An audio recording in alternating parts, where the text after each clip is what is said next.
episode of the High Spare Garage podcast. Thanks to all our sponsors for keeping the show going. We've got another guest episode. We've got Cody Burcher in here today. How you going, Cody? Living the dream, mate. Living the dream. Cody's the current Super 2 driver, which we'll get into a bit later. But why don't we start from the start, where you grew up and how you got into motorsport and cars? And Yeah, so born and bred in Orange, lived there pretty much my whole life. My family business is a mechanical business, so it's gone through, a few different generations. I was my pop's joint before, and then my great-grandfather was a boat engineer, so it was only natural to be involved in cars or, something with a motor from the get-go. So did that, got a go-kart for Christmas one year, and then, which I'm sure my parents regretted financially, progressed a lot since then. yeah, that's awesome. So out in Orange, is there many like go-kart tracks and stuff out there, or do you have to do a fair bit of travelling for that? Yeah, a lot of travelling, but, we're fortunate we've got a pretty good go-kart track just out the road, really. So in Orange isn't a huge town, 10 minutes across town. So you just duck out there on a weekend, go there for a few hours, and then duck home, or even after school. So we spent plenty of time out there, but there's a lot of country tracks around, which is pretty good. So not all the states in Australia have that. So it's not a bad little place to get right into go-karting, that's for sure. I read somewhere that you did a bit of remote control car stuff when you was younger? Yeah. So that was pretty much my introduction into cars and, that sort of thing. I played footy and soccer and, pretty much every sport growing up.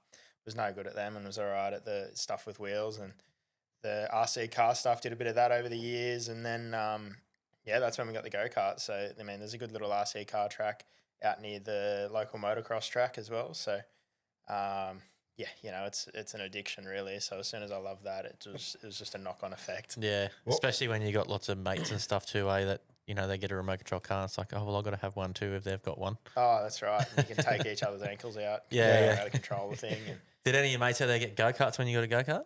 No, not really. No, okay. I was really there's plenty of them that are into motorbikes and that sort of stuff.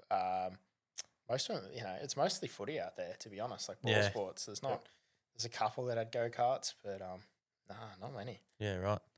You talked about your mechanical business. Mm. Your old man, he's a bit of a motorhead too, isn't he? Yeah.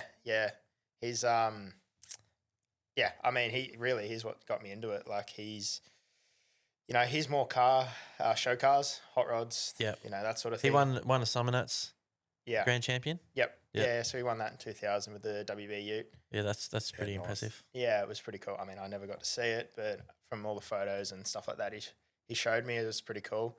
Actually, it came up for sale the other day. It's been through a few different hands, and we tried to buy it back, but there was like 7 people in line for it. Yeah. And I'm sure if they found someone who really wanted it, they'd bump the price up a bit. So. Yeah, exactly. But we sort of went through all that stuff, and he the motorsport gene kind of skipped his generation. I reckon he had more cars on its roof than he had upright. So, and then obviously it's worked all right for me. Yeah. With the motorsport in Orange, so you've obviously, as you said, you grew up in Orange, but Bathurst is not far away. Did that have any bearing on you trying to chase that career? It did a little bit. From the start, it was never I never sort of went to Bathurst, and that's why I wanted to get into car racing or go-karts at the time. Excuse me. It was more. Yeah, it was just it was a very natural sort of thing. Like I just got into go-karts, really liked it, and it's sort of my interest in car racing and that developed from there. Up until that point, I was a footy nut. Like all I cared about was going to footy training and then going home. I didn't even I'd look at the show mags every now and then. Street Machine? Yeah. Had a heap of them and sort of I'd look at that, but I didn't really even watch car racing, nothing. And then once I started go-karts, it was all over from there. Like pretty much the first from then onwards, I've been to Bathurst every single year. Camp usually, when I'm not racing Tuesday to Tuesday, just love everything about it. Yeah, right. So when you started go-kart racing, did you have any run-ins with mutual mate of ours, Lou Bahaja? Nah, not so much when we started. It was probably when I was finishing. It was sort of when we became mates. Yep. So yeah, it wouldn't be much competition anyway. So. Yeah, Lou would have smacked your ass, or It was good. It was very very opposite end. He was sort of halfway into his go karting thing, and I was sort of finishing go karts, getting into cars at that time. yeah, he's part of a big part of the boat racing family. So his family's been driving boats for a fair while. You had anything to do with powerboats? Nah, not really. As I said a little bit earlier, like my great grandfather, he was right into boats, and he was, from what I know, he was the first person in Australia to actually put together the fan, like the swamp fan boats. Oh, yeah. Hell yeah. Did that sort of stuff. The pop on, like my mum's dad, he's got. I couldn't tell you what type it is, but it is like a power boat, but I've never seen it run. It just sort of sits in his backyard. It's got a massive motor hanging off it, and looks like a death trap. But Sounds good. Yeah. It's always been something I've looked at and thought it's pretty cool, but I've never really looked in. Had much to do with it. Yeah, a lot of power boats actually do just sit in the shed. Most of them are hydros though. Yeah. So the real big wide ones. Yeah. So we go through go karts. You did a heap of traveling with that. Yeah, so much. It was the way we had to go about racing was really that it was just Dad and I, and my parents my mum and my sisters would come sometimes as well. But it was we'd sort of just pack up the trailer Friday arvo after Dad finished work and I finished school, and then we'd head to wherever we had to head to. And sometimes that was we'd go to Melbourne on a Friday arvo at 5 o'clock when he finished work. Yeah. Race Saturday, come home Sunday, or race 2 days or whatever. So we did a lot of traveling. Fortunately, a lot of that was pretty short distances for a number of years. Just while you sort of wrapping your head around the whole thing, and but yeah, as soon as you got to like state and national level stuff, the travel racks up pretty quickly, and you're racing 30 weekends a year. Yeah. Is that stuff pretty much just on the East Coast sort of thing? Mostly, yeah. I never raced go karts. Anywhere, I only raced pretty much East Coast the whole time. Sort of Victoria, New South Wales, and Queensland was Probably good being out Orange. It's probably pretty central to You zip up most and places zip you down want to there. go to. Yeah, Yeah, that was, I probably took that for granted a little bit. yeah, Some of these guys, like, they'd come from Victoria and they'd race up in Queensland, like it's a day drive, like 24-hour trip. yeah. Whereas, it was 10 hours every time for us, but I'd probably prefer that. Did you get to race much local, like your Orange and Bathurst, Lithgow sort of thing?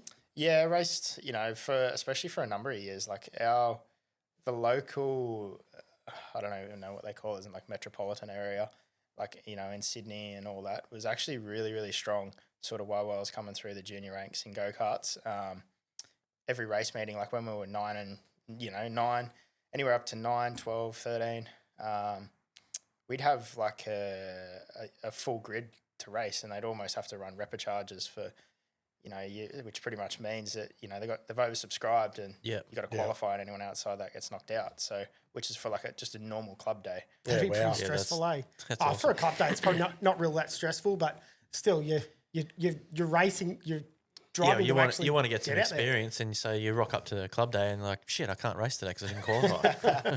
Yeah, exactly. It's but it was good because you got used to the you were pretty entrenched in a bit of pressure from the start, but it was also like so much fun. Like Yeah. that was probably the big bit from the start, was that all those days, like there'd be 30, 40 carts there.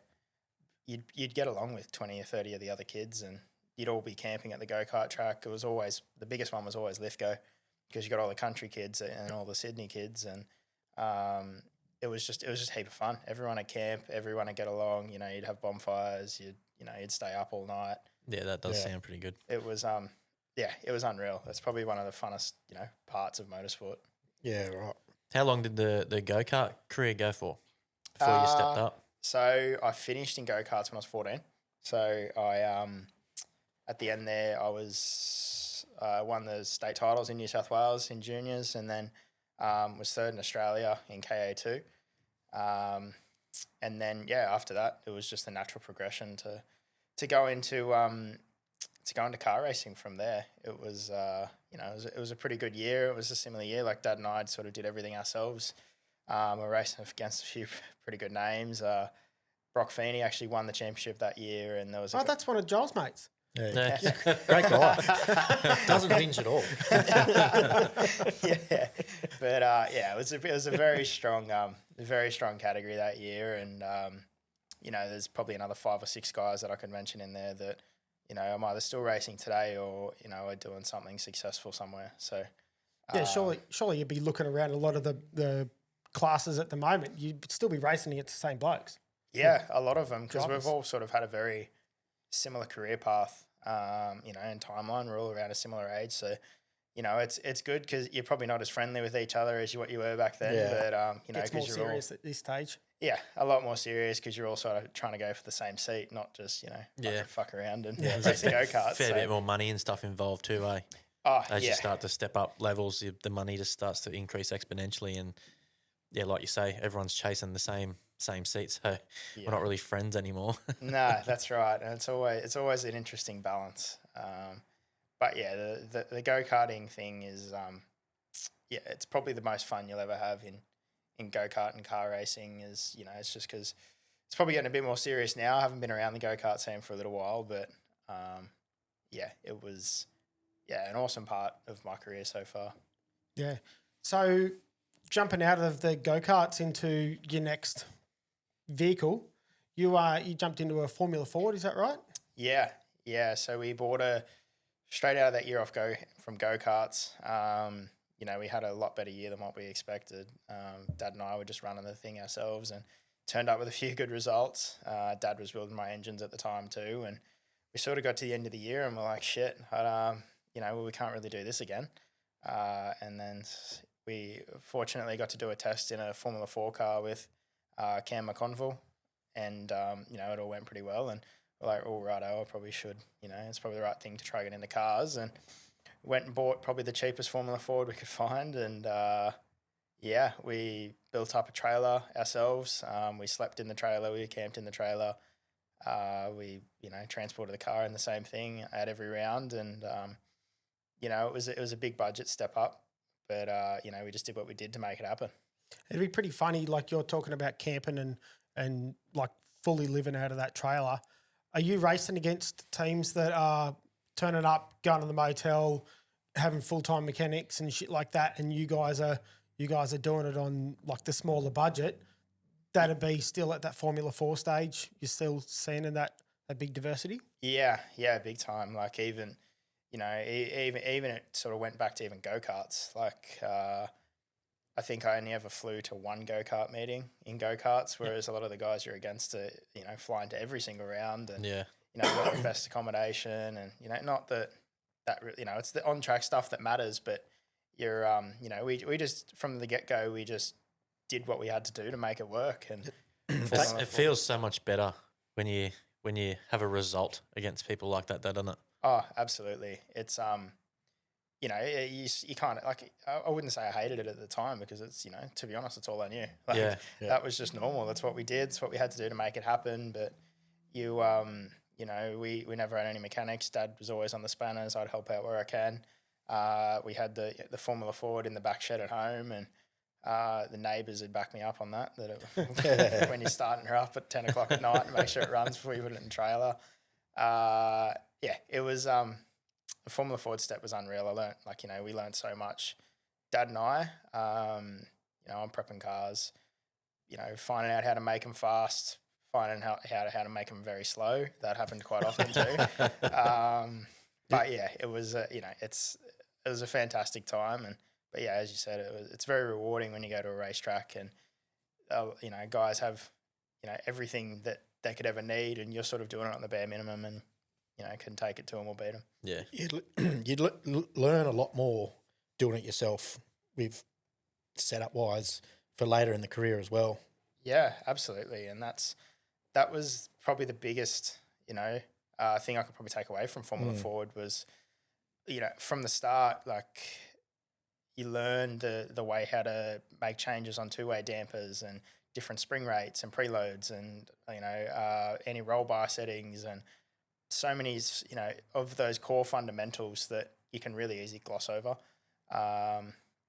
And doing that, when you're quite young too, like I was probably, 14 when we were doing, learning that. Yeah. So it was really... you can make the changes, and because you're driving the thing, you can feel what that's done, and you can go, that didn't actually fix what I wanted it to fix. I better go back and have another adjustment. Yeah, absolutely. And that's, that's a big bit, because in any sport that, you've got the person, in our sport, it's an engineer that's going to make your call for you, but it's always, I find it good to have some sort of understanding or... Yeah, be able to talk the same language. Yeah, and know what it's going to do, know what it might feel, and sometimes you can even throw something in there. Sometimes it works, sometimes it doesn't, but it's a big part of it that not many categories offer these days. So it's it's a really good grounding. Yeah. Did you have success in the Formula Ford?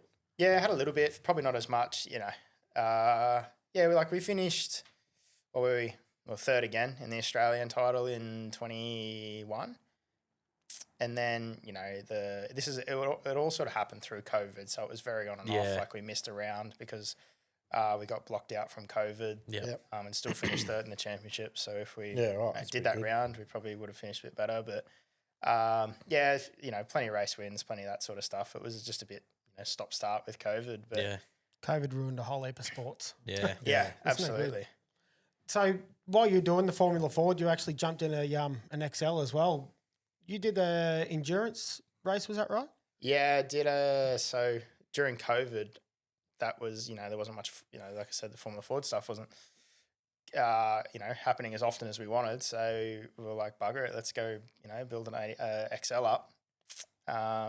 Started with the endurance race at Wakefield, and can't even remember how we went. I think we went okay. I think we ended up on the podium or something like that. But I did that. It was good fun. And so we're like, right, well, let's just go build our own. And that was, super cheap to run on a weekend basis. And it was just a good fun project during COVID. Like, we bought this shitter from the wreckers and pretty much did everything ourselves, just like a lot of the guys did. And heaps of fun. Yeah. Was that the same time that 888 started doing the XL series? Yeah, it was. Yeah, so that would have been pretty hard racing against the 888 XLs with a budget. Like they pretty much just turned up and tripled the budget of the racing, didn't they? Yeah, they were the world's most expensive XLs. And I didn't think those two name tags go together.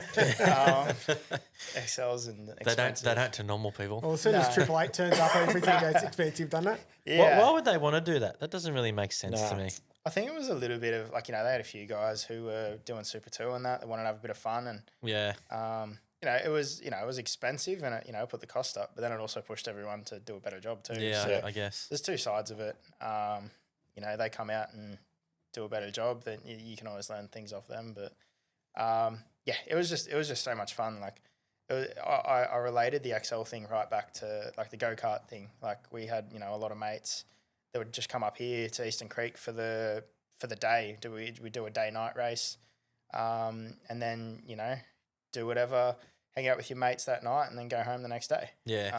Just laid back. The fun part of doing it. Yeah, so much fun. You didn't need new tires. You didn't need anything. You just turn up, and there were even a few events like it was just I just turned up, and my girlfriend was actually on the headset for me. Because Dad was crook. So, but it was just it was so much fun, and it's probably a bit more serious now as most sports do after a little bit, but it was the best thing during COVID. So how do you go? You said that you don't really go through many tires. Like what sort of tires are actually on them? They're proper race slicks or semis or? Yeah, they're like a road radial pretty much. Is it a control tire? When I did it, it was. Yeah. It was I think it was a Federal at the time. And but they were, like I remember we used to do all sorts of things just to get them right. Like you'd buy a set. I can't remember. I don't even think they were $1,000. Like they were cheap as, and you could run like 4 race weekends on them. Yeah, wow. Yeah, that's an affordable way to put a set of tyres under your car, isn't it? Oh, big time. It was so you'd do that, but then you'd have it up on the hoist, and you'd get like a grater, and you'd shave the rubber the wax off the tire. mold off the top. Yeah. Yeah. So we did heaps of, everyone was doing it, but heaps of dodgy stuff like that. And then you'd have the ruler in there trying to measure, just because everyone thought they were a guru. Yeah. You know, oh yeah, you need to get it in this mill, and it was it was so much fun. Like you just like half the time you probably like everyone just looked like a knob trying to reinvent the wheel. But they were, like I said, I can't say, it was just so much fun. It brought so much fun to everyone, really. Like I don't know anyone that really had a bad time in XLs. You like the go-kart days sort of thing? Oh, absolutely. And it was to do it at that time too was like perfect. Like during COVID, it gave everyone a reason to catch up. Yeah, not much else you can do. Just exactly. And like with your fuels, like I mean, you didn't have to do bugger all to them. You barely replaced brake pads, shoes. Didn't do tires. Like you'd probably just give it a bit of a service, put a new filter in it. You know, kick it in the guts, and off you go. Yeah. Like, It certainly sounds like a fun way to go racing. Yeah, it was unreal. They're slow as anything, but Doesn't matter. They're, As long as everyone's as fast as each other, it doesn't matter. that's the key, isn't it? exactly. And like you'd go into you'd race as hard as you have in anything. Like you'd bang doors with people and whatever. Like I remember I ran into someone. I was racing hard. I think it was at Wakefield. We're banging doors and guards and all this different stuff, and then. You come in Monday, I just went to the wreckers, pulled one off the XL out the other side, and then just put some, paint stripped it, put some primer on it, and then sprayed it, and then put it back on the car, and off we went. Yeah. So it was, it was super affordable. A couple $100 in your entry fee, and off you go. Yep. Yeah. So, how long through that year how long did it take for you to start looking at the Trans Am? Because that was your next progression, wasn't it? You jumped from your Formula Ford and your XL that year to the Trans Am the next year.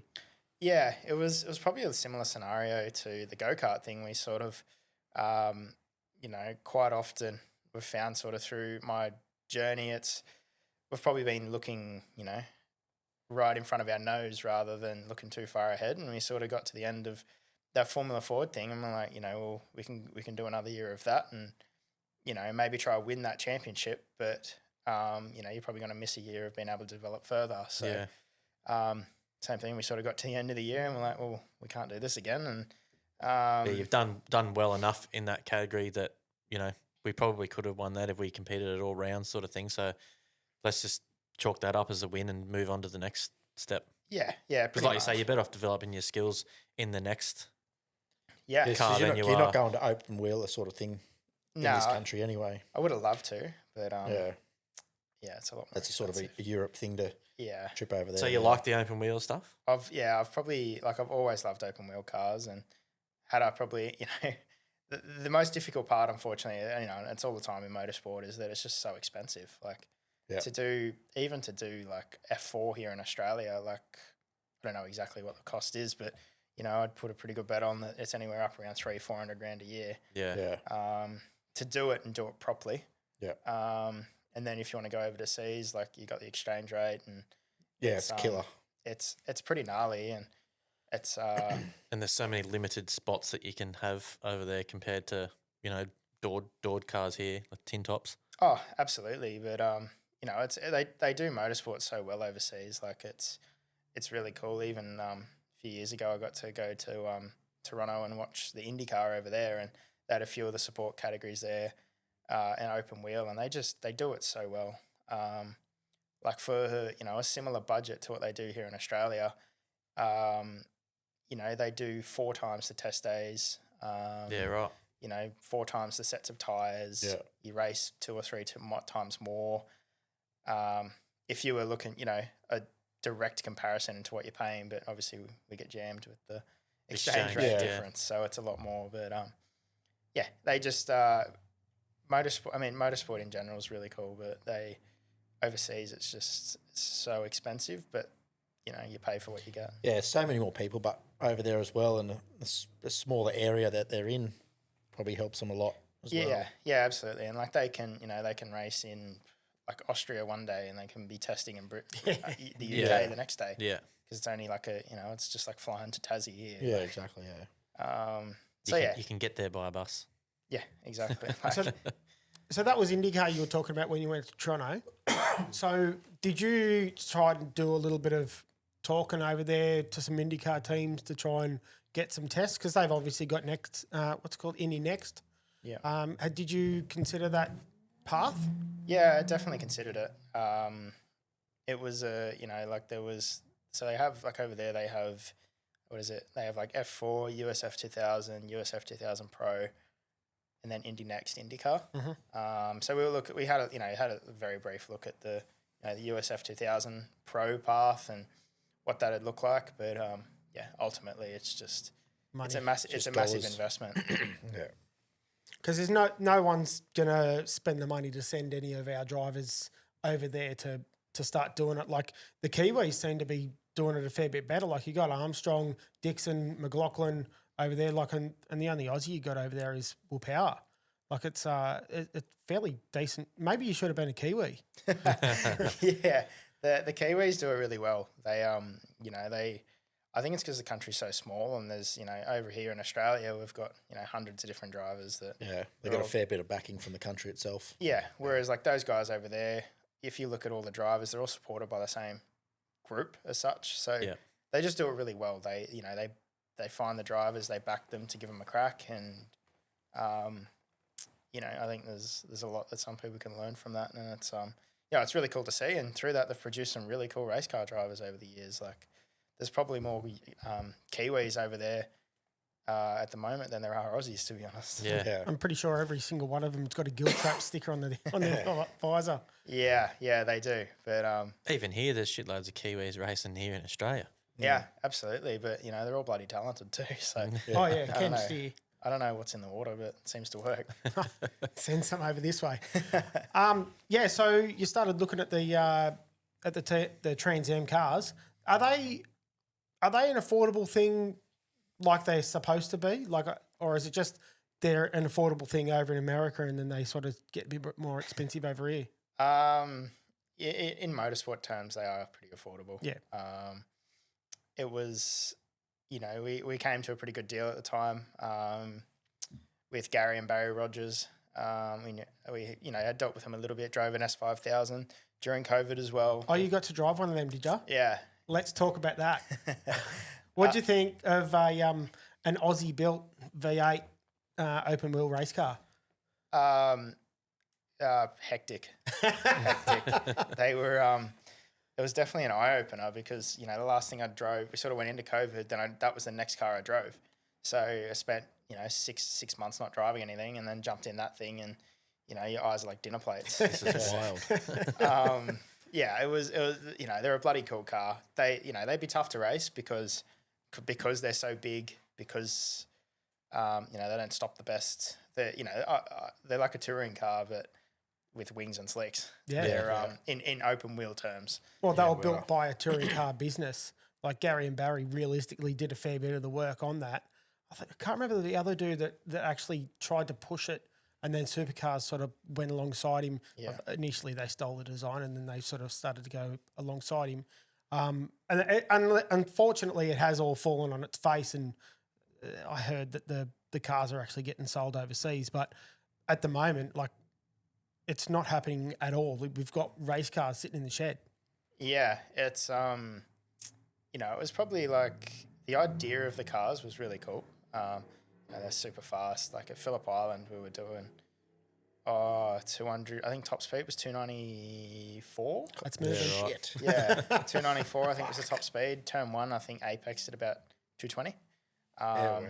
Yeah, they're fast. The philosophy was cool, but just for some reason, open wheel is just really tough in Australia. It's just Is it our rules with you got to have all the halo stuff and all that? I just sort of built in them before they started, weren't they? Yeah, they were halos? built in them, but I think it's more just there's not a massive pathway for open wheel here in Australia. Like any other countries, or not any other country, but America is probably a very extreme example, but you've got 4 or 5 steps of open wheel. Even in NASCAR, you got 4 or 5 steps of that. Yeah. Same in Europe. Whereas here, you've got open wheel, but then the next step's you've got to move country. Or New Zealand, they have the TRS series, which is pretty much all the aspiring, young guys and girls that are trying to get to F1. They come out here to do the that summer series, the TRS series. It's pretty much in an identical car to what a lot of them will race overseas.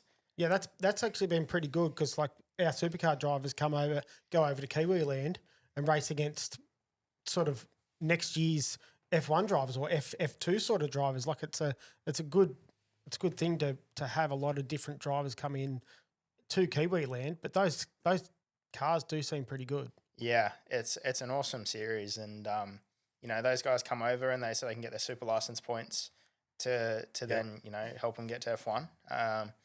But for them, like those guys that go over and do TRS, they still have a stepping stone because yes, they've still got to move country, but when they've come to New Zealand, they've raced against a lot of the people that they're probably going to race overseas as well. So they've got a pretty good yardstick onto where they're at. Yeah, whether it's worthwhile taking it on to move overseas or I probably didn't quite do as good as I was expecting. Yeah, and like there was a really good example of that.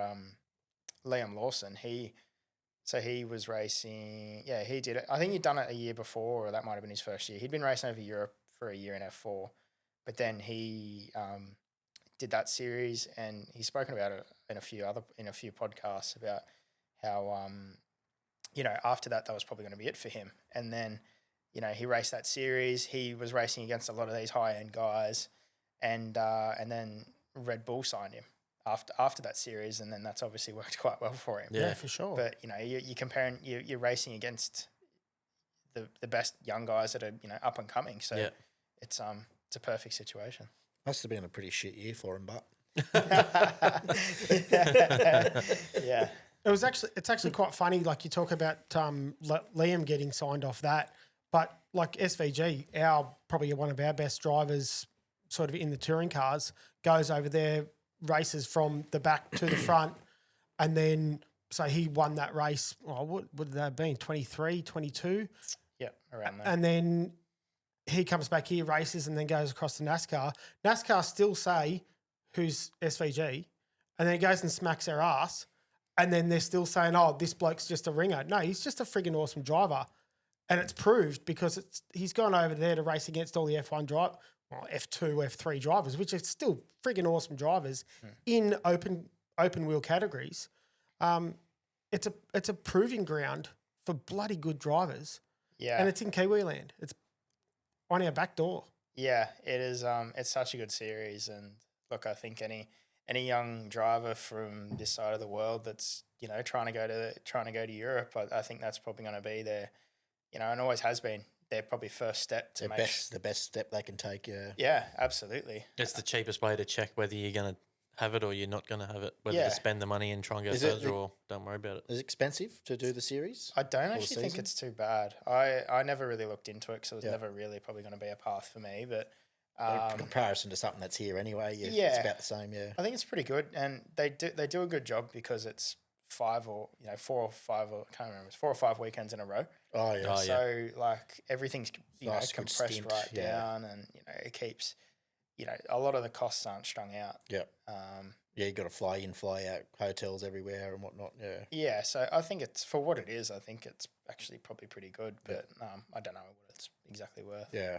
Anyway, we'll pull it back to you. We're trying to talk to you, about you. I just got a little bit distracted by the by talking about the TRS and the Super S5000. Yeah. But then so you were talking to Gary and Barry about the S5000, got a steer of that, and then started talking more about the Trans Am cars. Is that sort of where it started? Yeah.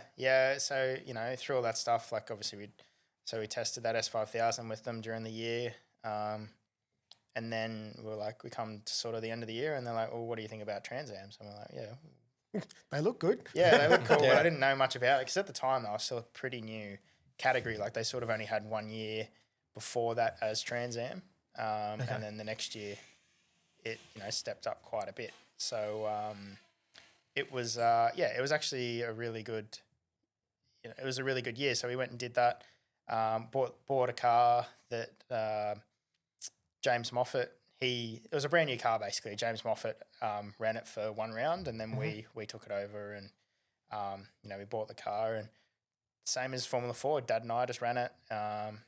Out of and actually one of our good mates that used to be an apprentice for Dad, and he's definitely not an apprentice now. He's much older than that, but he'll hate me saying that. But yeah, they put a lot of hours into it. I probably put less hours into that and focused more on my driving. But yeah, same thing. Did that. Put it in the trailer. Slept in the trailer a lot of the time. Yeah, it was a really cool category. We had a few decent results, and we tested the race with the car once all year. So I basically turned up to round one and had done half a test day, and went pretty well. I think in the first round we were top 5 in every race straight off the bat, which was pretty good considering we had no idea what to go in and expecting or what was right with the car, what was wrong with the car. But yeah, it was they're a pretty good fun category. So was that back with the soft rear window? Yeah. Was that before or during when you were driving it? That was the soft rear window. Yeah, that was the soft rear window. We never did that because we basically we basically had a customer relationship with GRM, so we get a bit of help with data and setup and that sort of thing. But then so they ran their own program completely separate, and that's when they had the the nice and floppy rear windows and all that stuff. So did you sort of feel a bit screwed because you didn't get in on that that info? It was actually pretty controversial at the time. Yeah, it certainly was. There were a lot of guys blowing up about it. Nah, it didn't. It didn't worry me too much. It was it didn't worry me. So did you work in much with Marcus Ambrose, or you actually just got the car and didn't really do much training and like testing and sort of mechanical knowledge with the cars? You didn't learn much off them, or were you entrenched a little bit more? Worked a little bit, worked every now and then, had a bit of a chat with Marcus about, just different bits and pieces, but not as entrenched as what the other guys are, where you sort of come in and do a full debrief with them and that sort of thing. I'd get the data out of the car myself, have a bit of a look and, find some things that I got a question about or, what do you think about this, this and this, and sort of go back to them and say, oh, this is sort of what, this is, my notes from the session as such. What do you think? And that was about it really. But it was they're a very raw car. It was a very big learning year for me, that one. We pretty much did, I think at that stage we did the whole year running costs on like something silly like 60 grand. Yeah, that's nice. Like realistically, I don't think that's that bad. Yeah, but the issue was I think it was the minimum that everyone did it on. Yeah. So we tested, like I said, half a test day at the start of the year, half a test day in the middle of the year, and then sort of just turned up and ran. I mean, and that's just the way we had to do it. The same as I was talking about earlier. Like it wasn't. I didn't really envy. That was the way. It's just all I knew. It's this the only is way what we I could, can do, and this is what I'm doing. Yeah, that's just the only way we could do it, and we made it work, and it definitely took a lot away from that. So, does Marcus have like this aura around him, like because he is a multiple supercars champion and raced in NASCAR, or is he literally just another dude in the shed? What do you think? He's he's definitely got a bit of aura around him. He's he's a very you look at even back when him and Murph had their blow up together, like they're all they're extremely straight shooters and they'll tell you exactly what they think, and I think that was always that was a little bit of like you'd come in after a session and if you had a couple of questions you're like, am I asking the right question, or so stuff like that. But no, he was always, if you ever had to ask him something, he'd always smick.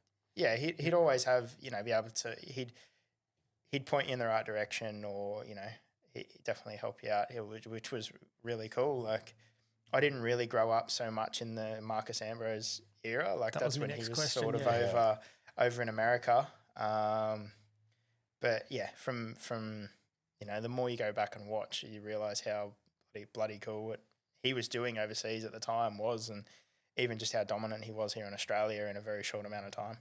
Yeah, he certainly made a few waves, but he sort of left the category with the shits and went overseas and came back, and he sort of had a lot more of a working together instead of it seemed like he was win or nothing. Yeah, and I think you got to have a little bit of that. In you too. Like it's, it is 100%. It's a team sport, which is important. But I think there's a reason why he had so much success too. So got to have that mongrel in you. Yeah, you got to have, obviously, you definitely got to have a bit of mongrel in you, and I think naturally that suits NASCAR really well. Yeah. Like you've always anyone who goes over there and is a little bit sheepish, usually they get pushed aside pretty quick or roughed up. Yeah, we all sort of figured that SVG was going to go all right over there. He's got sort of the most mongrel out of any of our drivers. Yeah, absolutely. What he's doing over there is incredible. That's I don't think that anyone didn't expect it. I think everyone here expected it. Yeah. Everyone here 100% expected it.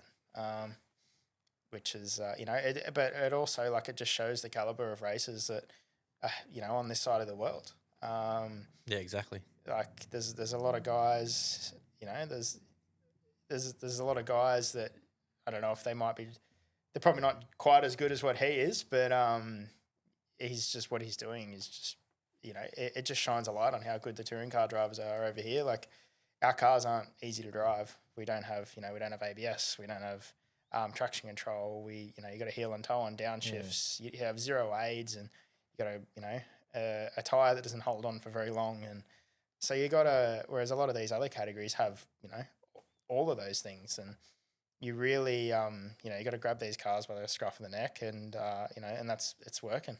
You got to grab them by the scruff of the neck, but you've also got to be really gentle to them so they don't burn the tires off straight away. Yeah, it's always finding a happy medium. Yeah. So how long did it take for you to start looking at the Toyotas? Because that was your next step, wasn't it? The 86 GR Cup. Yeah. So we had an up and down year in 86 in Trans Am. It was we had those good periods. We had some tough periods as well.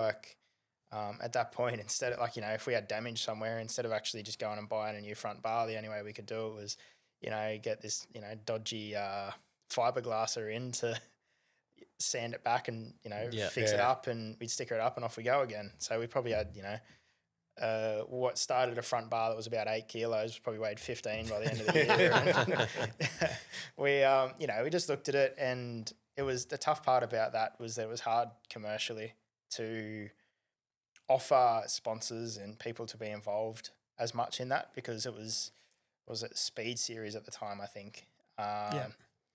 And they had, they had live TV and that sort of thing, but you couldn't, it was, your event attendances and just different stuff that they couldn't quite offer that supercars do. And, they're only fresh in that.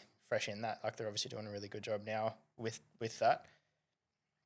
But, so we sort of got to the end of that year and I'm like, well, I didn't have it was probably the worst year I've had.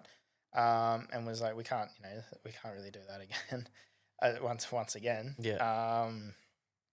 So we were like, what's the best way for us to, commercially sell yourself sort of thing? Yeah, commercially sell yourself, offer the most things out, and almost, set yourself up a brand really. Yep.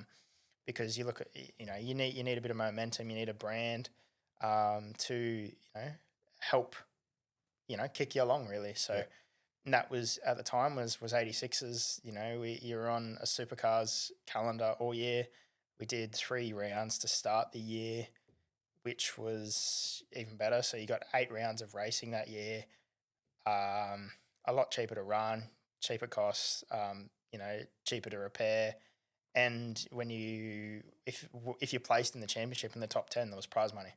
So the winner got 50 grand. Whereas in Trans Am, I don't think at the time there was anything like that, and we didn't go in it for the prize money by any means, but it was more, there was exposure. A lot of incentives in there and exposure and opportunity to have a good crack and get in front of the eyes of supercars teams, because ultimately that's the end goal. And like you say, the lesser running cost, it probably in some ways it probably improves your driving a bit too, because you're not too worried about smashing a car. Like you see some guys that race some $1 million cars, but they're all doing it on not like the bare minimum that they can, and they're like, oh, I can't damage this car, and they never drive the thing 10 tenths because they don't want to break it and have to pay for it.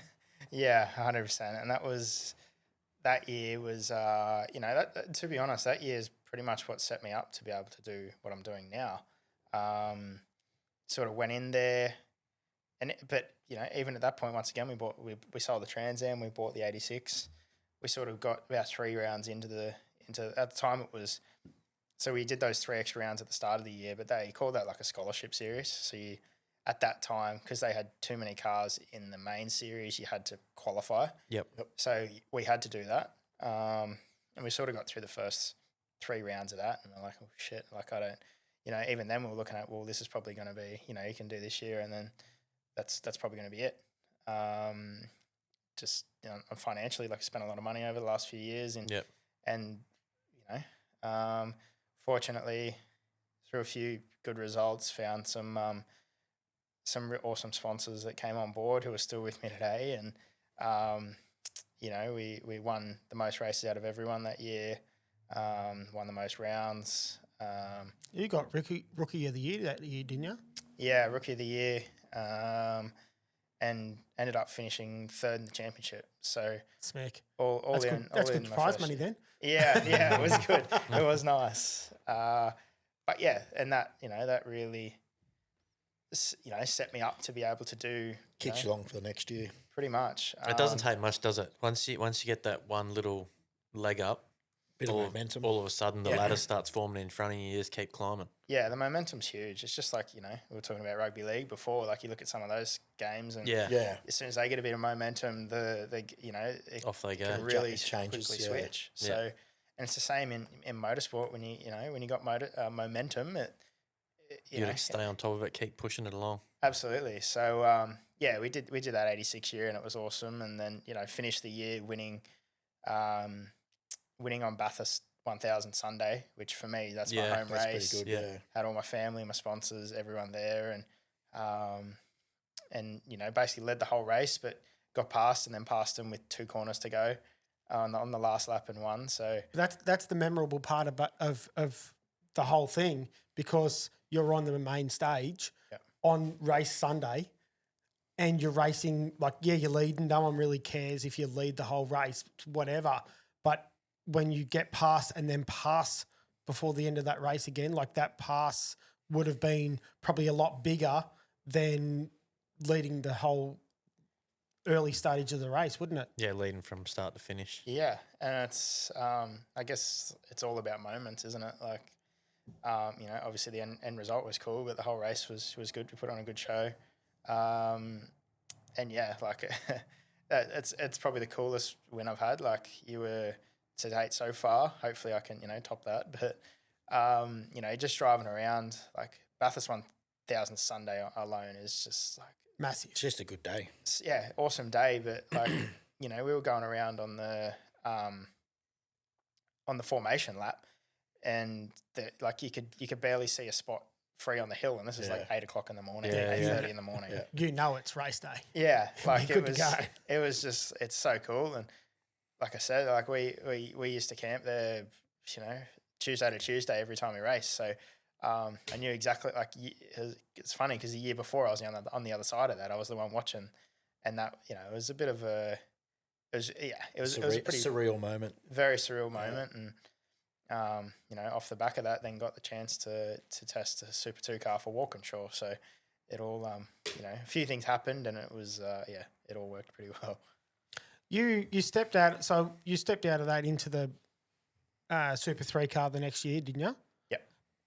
But in before that, the year that you stepped into Super 3, they ran they rebuilt the 86 series, didn't they? The car was 2 seconds faster. Is that right? Yeah. They made I couldn't tell you what model it is, but obviously it's still an 86, but I don't know all the details. But they brought the new car in, which they announced sort of at the start of the year. As in the start of the year before? Yeah, so start of 2023. So we actually bought one of them too at the time, because once again, we just weren't sure what we were going to do the You next didn't year. think you were going to be in there for 12 months and out of there. Yeah, and at the same time, we were like, weren't sure if we were going to keep racing at that point, and then we were also like, well, if we don't, but then if something goes right and we can't get a car, then what are we going to do? Yeah, we sort of bit the bullet, bought the car. Worst case scenario, at the end of the year, we could just sell it if we needed to. And obviously, once again, had a very good year in the 86 thing. And was like, well, shit, now we've got to step up again. That one was like extremely late. Like it was, so like Bathurst was October, and then we're like, well, same thing. We've got to make another move up. And so really quickly had to find, 4 or 5 times the budget of what it was to do 86s. Yeah. And we had like, a month to do it. Shit. And that was a pretty hectic period. How do you feel like getting sponsors and stuff? Do you find it sort of easy? Like you're okay with doing that, or do you struggle a bit? Louis did say you're a bit of a salesman. Yeah, it's a tricky one because I wouldn't say I'm an outgoing person. I'd say I'm probably pretty reserved, but it's from the get-go, it's always just been, I've just had to do it.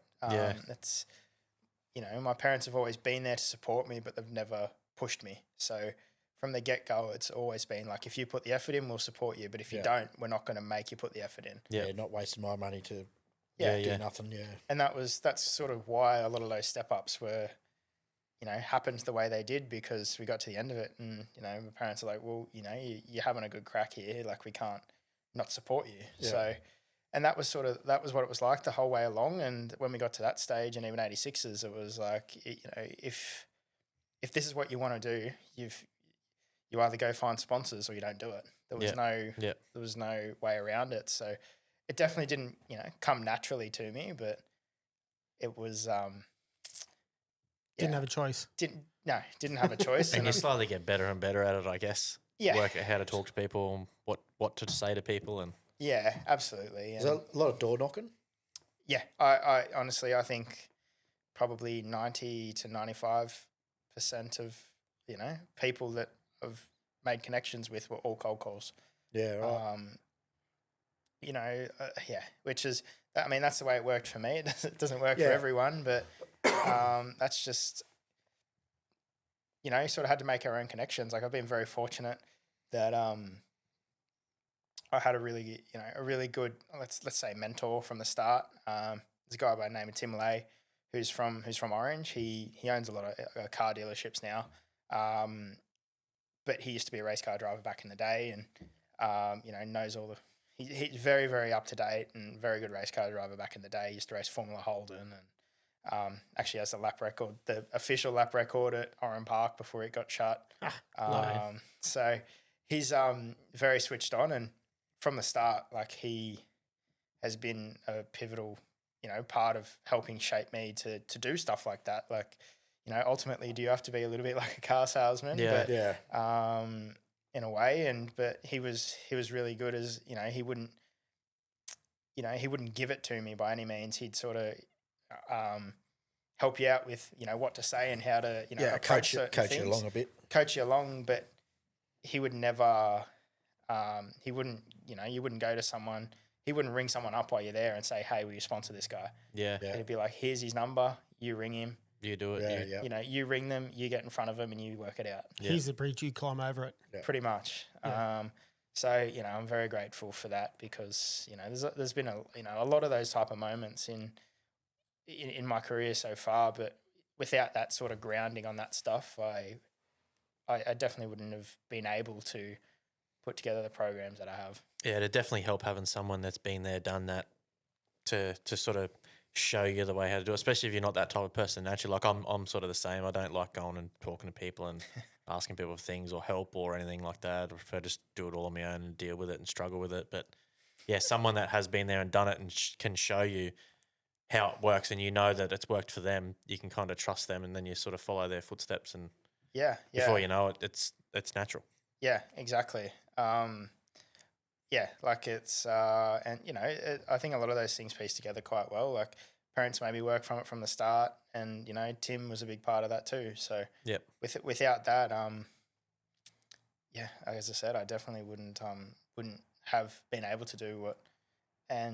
But you know, it's one thing to get, you know, people to sponsor and support you and be a part of it, but making them a part of your journey and, you know, your brand, like, Yeah, it's a two-way street. Absolutely, it's a lot more than just putting a logo on a car or a helmet or something like that. Like, you know, over the years, pretty much everyone that's been involved is just like another family to me. Yeah. Which, you know, I think is a really important part. And like I said, that works for me. It might not work for everyone, but yeah, it's which is super cool. Like you feel like when you're at a race weekend and they're all there, you got a lot of sets of parents, which is good and bad. So yeah. But yeah, it's and yeah, as I said, when you got to go from quadruple your budget for the following year, and you got to find it in a month, like that's real hard. Yeah, and it's a very you know, bite off more than you can chew and chew like hell. Like, that's honestly what it was. No. So in the the year that you did run the 86, you ran into both series, the GR Cup and the 86. Yeah. What do you reckon the difference between, like, there was obviously it was a lot harder in one of the series, wasn't it? Yeah, so we had it was the scholarship and then Toyota 86 series, and then the following year it went to GR Cup instead of 86. Okay, so name changed. Yeah, the name changed, but the same series. The margins just became super close. The beauty about those cars is that they're not the fastest car. They're still fast enough. Same thing with the XLs. Like they're all pretty equal. Everything's the same, and you absolutely just flog the hell out of it. Absolutely. Like the motors were all, they all came from, Bates Motorsport, Neil Bates Motorsport. So everyone sort of had the same motor. Obviously, like anything, some motors can be slightly better than the others, but just naturally. But that's just luck of the draw, and it's not a massive margin. It's not like it's making an extra 20 horsepower. It's probably 1 or 2. Yeah, at best. And that was the best part. Like all the shocks were the same. You could change bugger all. Like you could change cambers. You could change some shock settings, but they weren't massively reactive to what you changed. Yep. You changed ride height. That's most of the stuff you could change. The rest of it was driver. Yep. And technique, and like they look quite slow, but there was a lot to those cars to make them fast. Smooth, fast. Yeah. Yeah. Absolutely. Like in qualifying, sometimes we'd be top 10 was covered by 0.3 of a second, 0.4 of a second. Yeah, right. Yeah, wow. Which, and sometimes it was even top 15 in that. So when you're talking those sort of margins, it's pretty ridiculous. Yeah, you're a tiny little bit off your game on one corner, and all of a sudden you go from 3rd to 15th.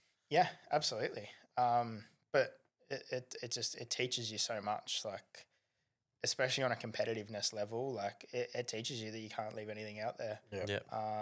Because it's really easy to sometimes have, not a lapse of concentration, but be like, oh, I'll get away with that. But you can't do that, because there's a difference between starting in the front 2 rows and starting in, the middle of the pack. Yeah, The middle of the pack you're going to get run into. Yeah, especially in that more often than not. So that drive that you had at Bathurst, do you reckon that was sort of the turning point where you said, I can do this, and it is time to be jumping into the Super Series? Yeah, I reckon it was, a few different moments during that year. Like the Trans Am year, the year before, was like a very tough year. Purely probably around, it's all we could do in terms of, costs and that sort of stuff. So it was tough because it's like, okay, I know more and I need to learn more, but it's all we could do. And so that was tough. And then we came into 86s, and to be honest, the first round I was on pole. Smack. in the scholarship series, but the next 2 rounds were, okay. Yeah. And then we went into the main series, had an absolutely rubbish first round. But then we, from round 2 onwards, I think what did I win? 2 of the next. I won 4 races across the next 4 rounds, and 2 rounds I won. So it's sort of all just, once I got that first win, they just kept coming. And because then, I just really, you learn what you need to do to be in that position. Yeah. Yeah, but that confidence also drives more confidence, doesn't it? Like you Like turn the up, momentum thing we were talking about. Yeah. yeah, you turn up and you know you can do it. Like you just keep pushing harder if you believe you can do it and you've actually felt that drive. That's where it starts.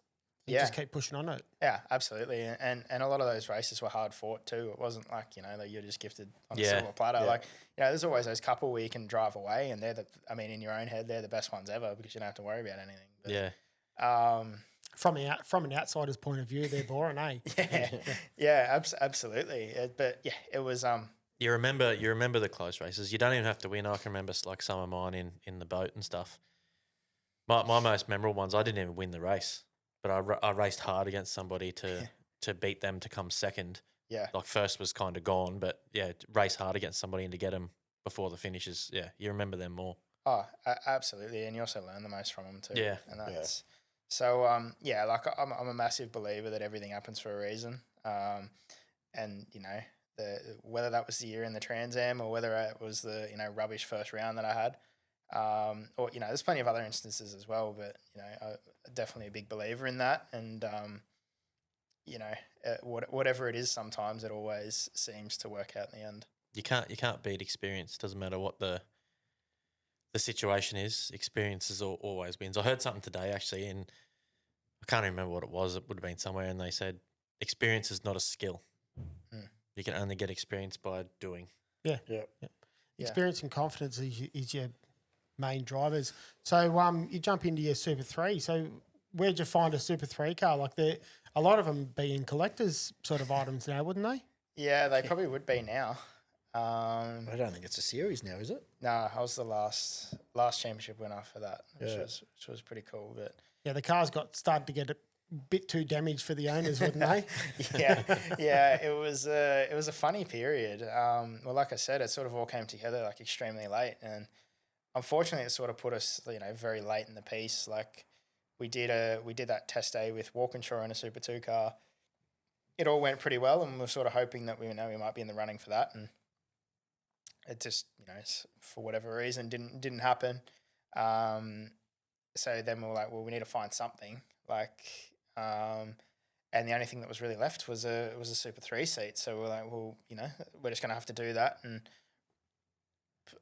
show off there and work your way up. Yeah, run the highest up that we can in the Super 2 field. And it also had its advantages where you're in a relatively low pressure environment. You can just go in, play around with the cars, try some different stuff without worrying about. You sort of not in the background, but you could just try as soon as you go into Super 2 and that system, it is high pressure. Yeah. Lots of eyes. You're all fighting for a seat for the next one up. Yeah, absolutely. So went into that, and we had a pretty good year, to be honest. It was pretty much every round. I think we were in the top 10. Won 8 out of 10 races in Super 3. And same with the pole positions, which was and the big bit was always how deep we finished in the Super 2 field, and more often than not we were in that top 10, which that's pretty good. Was pretty big considering the cars were aerodynamics wise and center of gravity were much higher than the Super 2 cars. Yeah, that would have been pretty strange having the 3 and the 2 racing together. It was the best way of having a full field, but racing against faster cars would have been pretty hard in the Super 3 car. But to be able to sort of keep up and plunge yourself into the Super 2 field, surely that would have been telling you that you can get there. Yeah, absolutely. It was it was definitely a big confidence building year, and learnt a lot about the cars, which was cool. The Nissan's a very very quirky car to drive. It was a Nissan Altima. I don't think I've driven a car like it since. It was always funny. It was like there was always a happy medium of how hard you race people, because you're like, well, I'm in the top 10, and that's the way everyone looks at it. Like, oh, you finish in the top 10. Like if you finished in, let's say 8th or something, that still means that the guy that finished behind you in 9th is still 8th in Super 2. Yeah. So so you don't want to get too rough and upset someone else's championship that's not your championship, and yeah, a little bit. But then you're also like, well, you know, I want to beat you deserve with to be there. yeah, exactly right. I want to beat you with a lesser car. Yeah. I think that's more what I'd be thinking. Yeah, it was a big bit of that. So, but it was always like a funny compromise because it was like these guys usually wouldn't race you too hard, but you know, then also when you were trying to pass them, they'd also hate like a Super3 car being, you know, attacking or you know being in front of them. So, but it was a heap of fun. Like we had a lot of hard racing that year, and you know we qualified. What was it? I think it was third at Sandown outright in the wet. Wow. Which was That's pretty good. Yeah. Which was it's exactly what we kind of went there to do. To be honest, we didn't go there to just putt around. Proving a point. Yeah. Yeah, absolutely, and you know, put your name out there. Yeah. Yeah, Sandown seems to get a fair few wet rain days, like wet track days. What did you think of that track? Like, you've raced it in the dry though, haven't you? Yeah, a fair few times. So it's a bit of a turd in the rain, or it's still a pretty drivable track when the rain comes down. Because obviously you're racing with rain tyres, like wet tyres, aren't you? In the Super3? Yeah, we got wets. It's Sandown is like. You'd hope you got wets anyway. Yeah, exactly. Sandown is like it has not much grip at all, let alone when it rains. Yeah, it is like probably the gnarliest track in the wet here in Australia. Like, the problem is it rains so much in that. I was going to say mean words about Melbourne. It rains so much down in Melbourne, that track would be pretty washed out. Like there wouldn't be a heap of sort of rubbering in, would there? No, not really. And it's a really old surface in spots too. Like the classic one's going into turn 2, 3.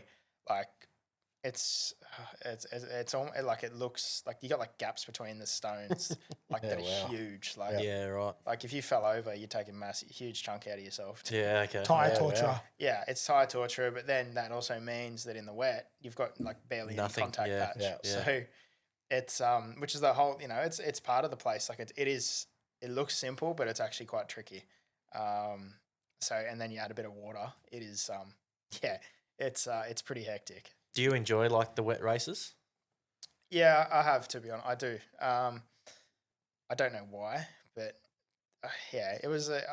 It's always come, I think, because you know, it's always probably been a bit of a strength for me in the rain. But I think that comes from, you know, back in the day, like when I was younger, my parent, like Dad, it'd be pissing down rain at home, and Dad would, you know, he'd be freezing and whatever, and he's like, "Nah, right, well, let's go to the go-kart track and you can go cut laps." Yeah. Right. Fuck, why do I that? Yeah, but that's sort of what drives you to actually be able to understand that racetrack in the wet too, isn't it? Yeah, absolutely. And, you know, like in a lot of circumstances, like especially in the dry, there's always a degree of car setup and how a car, you know, set up, if it's slightly better than what you're driving, or, you know, there's always probably more car say, where in the wet, a lot of it more comes down. Like there always is a little bit of that setup window you need to get right. But a lot more is on the driver. A lot more is on the driver. Yeah. And if you can understand how the wet weather works, it's always a massive advantage. Yeah. Yeah, and doing lots of practice, like I said before, experience. Yeah. You can't beat experience, and if you've done plenty of wet weather driving, you just be good at it naturally. Absolutely, and it was dreadful at Orange. Like it'd be in the middle of winter, and it's like 2 degrees, and it could be dry and still wet out there. Oh, honestly, it was disgusting. But it must have worked a little bit. So in that same year, you had a bit of another double car setup sort of year, and Tim Leahy did a bit of GT4 racing with you. Did you do any of the GT4 up on the hill, or like at Bathurst, or was that more of the GT4 series? Yeah, so we did. We did the GT4 series. We sort of started at about. He did the whole season, but I sort of came in halfway through, and so we started at Phillip Island, and couldn't have started really any better. I started and won both races, you know, on my debut in the category. And this was it was my first round in a GT4 car. Was it BMW? Yeah, BMW. Is there anything else in GT4? Yeah, If you don't have the Beamer, you're sort of in the back. Yeah. No, but the Beamer's, it's the car to have in GT4, really, isn't it? It's probably the most customer friendly car. It's not the fastest right now. The Mustangs just suit the Australian tracks so well. Yeah. They just have so much torque, so much power.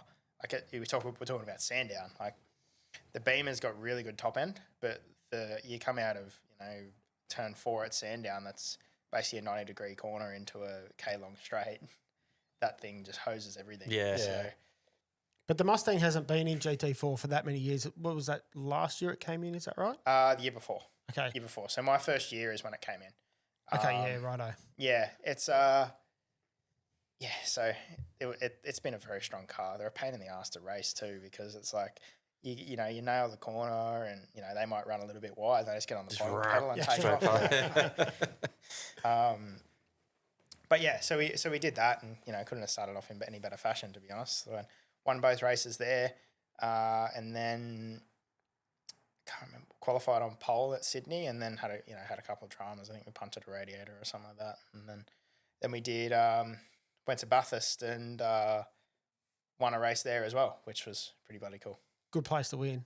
Yeah, absolutely. And it was just like anytime you can drive a race car there is just so crazy. Like there's no place like it. Like you're enjoying it, you're scared shitless at certain points, and then it's just there's no track like it. It's so much fun, and when you can win a race there, it's probably one of the coolest things. Do they think those things have like your traction control and all that sort of stuff? Yeah, they got all your driver aids, yeah. Paddle shifts. You can even move your pedals and steering wheel with just a little pull lever to suit all the different drivers and heights and weights and all that stuff. So did you do the Bathurst 6 hour? I haven't done that yet. I'd really like to. Tim does. He races not that BMW. They do a production car spec that's sort of like a self-built race car. Mm-hmm. That he does it with a few of his mates and Will Davison as well. I haven't done it yet. It's definitely one I want to tick off the box at some point. Is that something that's going to be a bit of an option later date? I hope so. Yeah, there's plenty of opportunities out there and so many different cars that you can drive there. I'd really like to see them change that whole race to a GT4 race, or do a separate 6-hour race with GT4 cars, because that's what they're built for. Yeah, there has been a lot of talk about that lately. I think it's 2 weeks after Bathurst. Is it this year or next year they're trying to put one on? It's for next year, yeah. It'd be cool, but it's a pretty quick turnaround from a supercars race to a GT4 race. I think they'd probably struggle to get the numbers that they'd need, wouldn't they? I reckon people will make it happen. Anything at Bathurst is good? Yeah, absolutely. Yeah. It's those cars are made for endurance racing. Like they're made to do 24-hour races, and in the series right now, you really only they have 1 3-hour race a year, but the rest are 2 1-hour races. And there's a little bit of strategy, but not not enough strategy. Yeah. You need to be, changing tires or, having a bit of a refuel or something like that to spice it up. And that's what a lot of the drivers actually, that's what they really want. They're not sprint race cars. Yeah. And conditions and stuff change over a 24-hour period to make car setup and things all different times of the day with temperatures and. Yeah, absolutely. And, that's what they do over in Europe. So, that'd be really cool to do. So, we'll wait and see what sort of they bring out for the GT4 stuff. Oh, Tim, there's your opening. He wants to go and drive one on Bathurst. Yeah, absolutely. Yeah. Let's get him in next year. So you've had a pretty good year in Super 3, and then you've done it again. You've gone and stepped up into the Super 2 class. So you've had to find a fairly substantial budget leap the next year. What did you have to sort of sell a kidney or 2 kidneys to try and jump into that Super 2 car? Yeah, it was that one was a pretty cool one actually, because we came off the year with Super 3, the GT4 stuff. After the GT4 round at Phillip Island, I got a call from BMW and went over there and did like went over to Germany and did a young driver test as well. But prior to all of that, before I think we were 2 rounds into the Super3 Series, I'd already signed to race Super 2 with Eggleston Motorsport the following year. So okay, so they'd already hit you up. Yeah, we'd already had a bit of a chat, and which was pretty surreal at the time. Like we went in, 3-4 months earlier, like didn't even know we'd be racing a supercar, and then all of a sudden we're in Super 3, and I've already signed something to do Super 2 the following year because we had a few really good results, pretty instantly, to be honest, and and they just kept coming. So it was it all happened very quickly, and like you said, once again, and then we had to go put together the following year program. Yeah. So does Eggleston's assist you in trying to find sponsorship, or it's like, here's the keys, but before you get it, you got to spend a heap of money? Yeah, it's they help where they can. They more often than not, it's more a case of you need to go out and find it. Here's the bill, pay this, basically. Yeah, kinda. Which is that's just kind of, I mean, that's the way really Super 2 works. It's it's not cheap, but it's what you got to do. You got to do what you got to do to make it happen. And it'd be awesome if you just went to a team and they were like, yeah, we've got a bit of, we've got some sponsors for you. You slap them on, and we'll take it off your bill. But even just if they're helping you to say, okay, well these are a few people that we can line up for you. Go, and you've still got to sell yourself, but these are some good people to speak to. Is that sort of an opportunity you get? Yeah, absolutely. Like the way that those guys work is they want all their drivers to get into main game.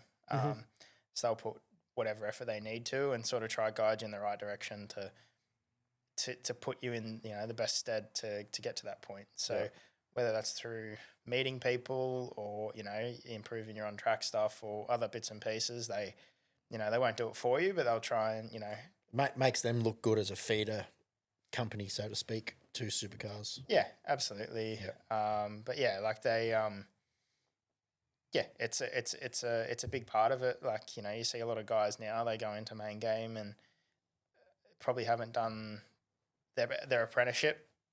And learnt the right things, and just they go jumping in too soon, sort of thing. Jump in too soon. It's Do you think that happens because they got more money, more sponsors, sort of thing? Yeah. Not all the time, but often. Yeah, often. Which is it's the tough part about supercars, but not just supercars, motorsport. Unfortunately, sometimes money talks. Money always talks. Good people miss out because they don't have the same funds. Yeah, and sometimes you get someone that comes in and will just can buy their way into a drive, but it's a tricky one. Yeah. Is it Eggleston's have a partnership with, is it 888 or is it Erebus Motorsport? 888. So they had a little bit of a relationship with 888 over the years, just like on a customer basis, where with the cars and setups and that sort of stuff, because that's where the cars come from. They are 888 vehicles. Yeah. So is it just a Eggleston team? Like, is it Ben and Rachel? Yep. So Eggleston team have a good relationship with them, or do you actually get to go in and spend time with the two drivers at 888 to sort of get your head around sort of the next step? Not giving you that next step, but is that partnership something that can help you out in the next couple of years? I'll tell you what, I wish I got to go into 888 and spend some time there in between, but it's more like a customer relationship where sort of they just they help a bit with the setup side. We don't really have too much interaction with the T8 side.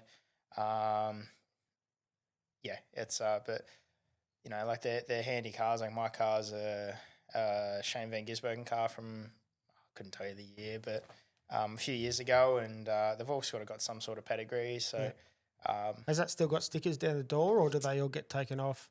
Yeah, no, they've actually when you open the door, that little carbon fiber panel, it's still got all these stickers on it. So that would be smick. Yeah, it's pretty cool. It's pretty cool. So what's it going to cost us to get you to slap a high-speed garage sticker on that? Get a photo for us. Yeah. I'll just send you an invoice, and if you pay it, I'll do it. There's no cash here. There's no cash.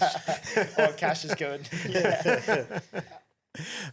You've had once again, you step into Super 2 and you had a pretty big rookie season, Sydney pole in your second start.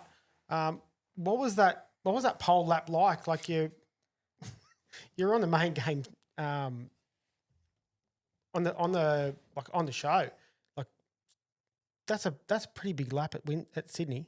Yeah, it was pretty surreal, to be honest. Like, and it sort of, a lot of hard work paid off there too, because we had the year in Super 3, had a bit of momentum with how everything was going, and then had the whole BMW trip to Europe, and then there's a few different things, and then come into round 1, new car, new team, just drove the car, and it had pole position, and I actually had pole position on Saturday as well, but got track limits at the last corner, and they took the lap off me. So what was one pole position was, if I didn't do that, I probably would have had 2. So, yeah.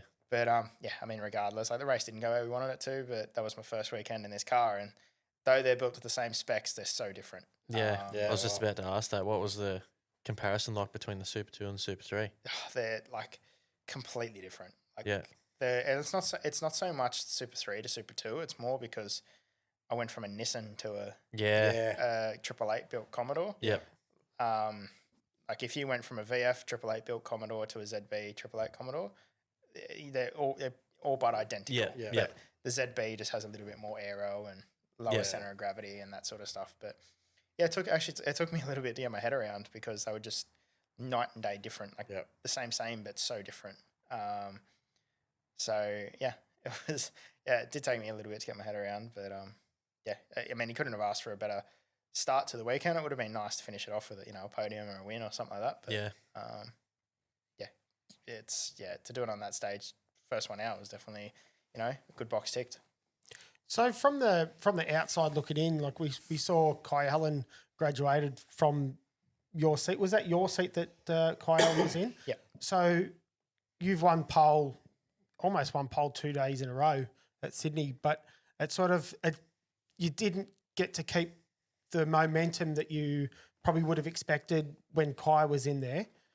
What was the thought process behind when Kai moved out? Was there engineering changes, or like just staffing in general, or what happened? Yeah, what do you think? It was no, it wasn't like, for me, it was nice to go out and have a pole position straight away. Mm-hmm. But, there's always stuff you got to learn, and constantly, when you got a year like that, there's a lot of guys who had been in the same car for a few, for the second year in a row, which is really important. Used to it. Yeah. And those little 1%ers, like we don't get to drive the cars that often really, like we race 6 times a year. So, I had a different engineer to what he did during his time. But like really for me, like it was my first year in Super 2. So what we were looking for was different to what someone that's been in the category for 2-3 years was looking for. So, we still, we had a few good rounds there. Like Simmons Plains was really good. We're sort of nipping at the heels the whole time. Same at QR. Bathurst, had its good and bad parts, but we didn't quite have the qualifying pace to what we had at the start of the year, but in terms of race pace, we always had really good race speed. But you just it's a qualifying game, Super 2. If you don't qualify there, it's really, really tough to race there. Yeah. So this year's been a little bit quieter with your poles, but you've got a new engineer from last year, haven't you? Yeah. Yeah. So is that Dan Crowan? Yeah, it's Dan. Yeah. So you guys are working together a fair bit better now, like you're sort of gelling with him a bit more than last year's engineer? I think we're just after different things now. Like you sort of got the big part last year was learning this car, learning how it needed to be driven. Yep. And, you know, learning probably those fundamentals and, you know, getting them down pat. So we sort of got to the end of the year and we're like, right, well, now we're sort of like Robbo was my engineer last year. He's, you know, unreal guy. I still speak to him on a weekly basis. He's good. He loves to chew the fat. So Dan now he's been in the game for a very long time. He's won Super2 Championships. He's done a lot. So you know, it's definitely us learning the language of you know, me learning how he speaks, but also him learning how I speak. Yep. And you know what shit I probably want to talk sometimes. So that's definitely a big part of it. And you know, we're definitely sort of starting to mesh and learn what both of us are after, which is really important because, you know, we had a weekend like in Darwin where the top 10 was covered by 2/10. Yeah, right. Yeah, so Darwin was it probably would have been a bit of a difficult weekend, but you sort of showed a fair bit of grit, like going from the back to what'd you get to 8th on Sunday? Yeah. Got to 8th, but it was kind of shot myself in the foot a little bit. I had some decent pace in qualifying. In the first one, I was, you know, on a pretty good lap that was looking like it would probably put me in top 5, top 3 around there, and decided to spray it at the last corner, and you know didn't finish it. Did you realise at the time that was a bad decision, or afterwards? Yeah, I mean when I was full lock one way trying to chase it, that's a pretty good indicator.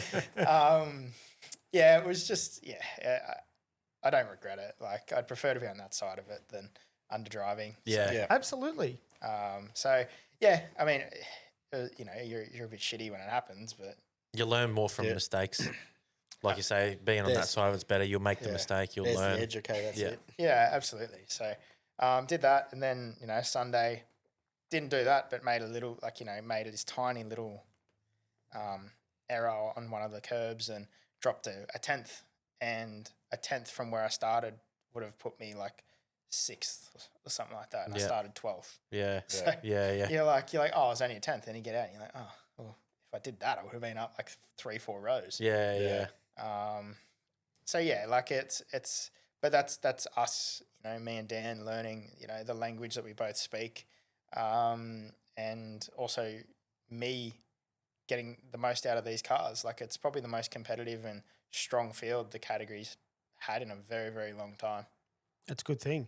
As you said, like the times are pretty bloody close.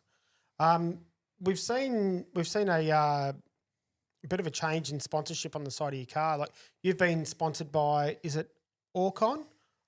When I heard Orcon, like obviously the commentators talk about it, you think Oricon, like from back in the day, Winterbottom's sponsor, and then it's a different business. But you actually had Kids with Cancer Foundation on the side of your car up at Darwin. What was the dedicate or the passion behind putting Kids with Cancer Foundation on the side of your car up there? Yeah, it was a really cool initiative, and not really something that's been done yet, to be honest. The people that supported me from Orcon recently, the pretty much all the founders, they were like, look, we've had Orcon on the car for a number of years. Why don't we, let's do something that can make a difference in other ways. Yeah, absolutely. And which was super cool. Like, and it's not something anyone's really had the opportunity to do, because it's a sport that, you know, runs on, you know, financial and marketing and that sort of thing. So it's not just slapping a logo on the car. It usually there's always a price tag attached to it, and you know the person who's paying it usually wants to have the logo there. So it was it was an awesome opportunity and initiative that we get the opportunity, you know, to do that, and support some of these kids that are going through the toughest times in their lives. And you know, if we can do a small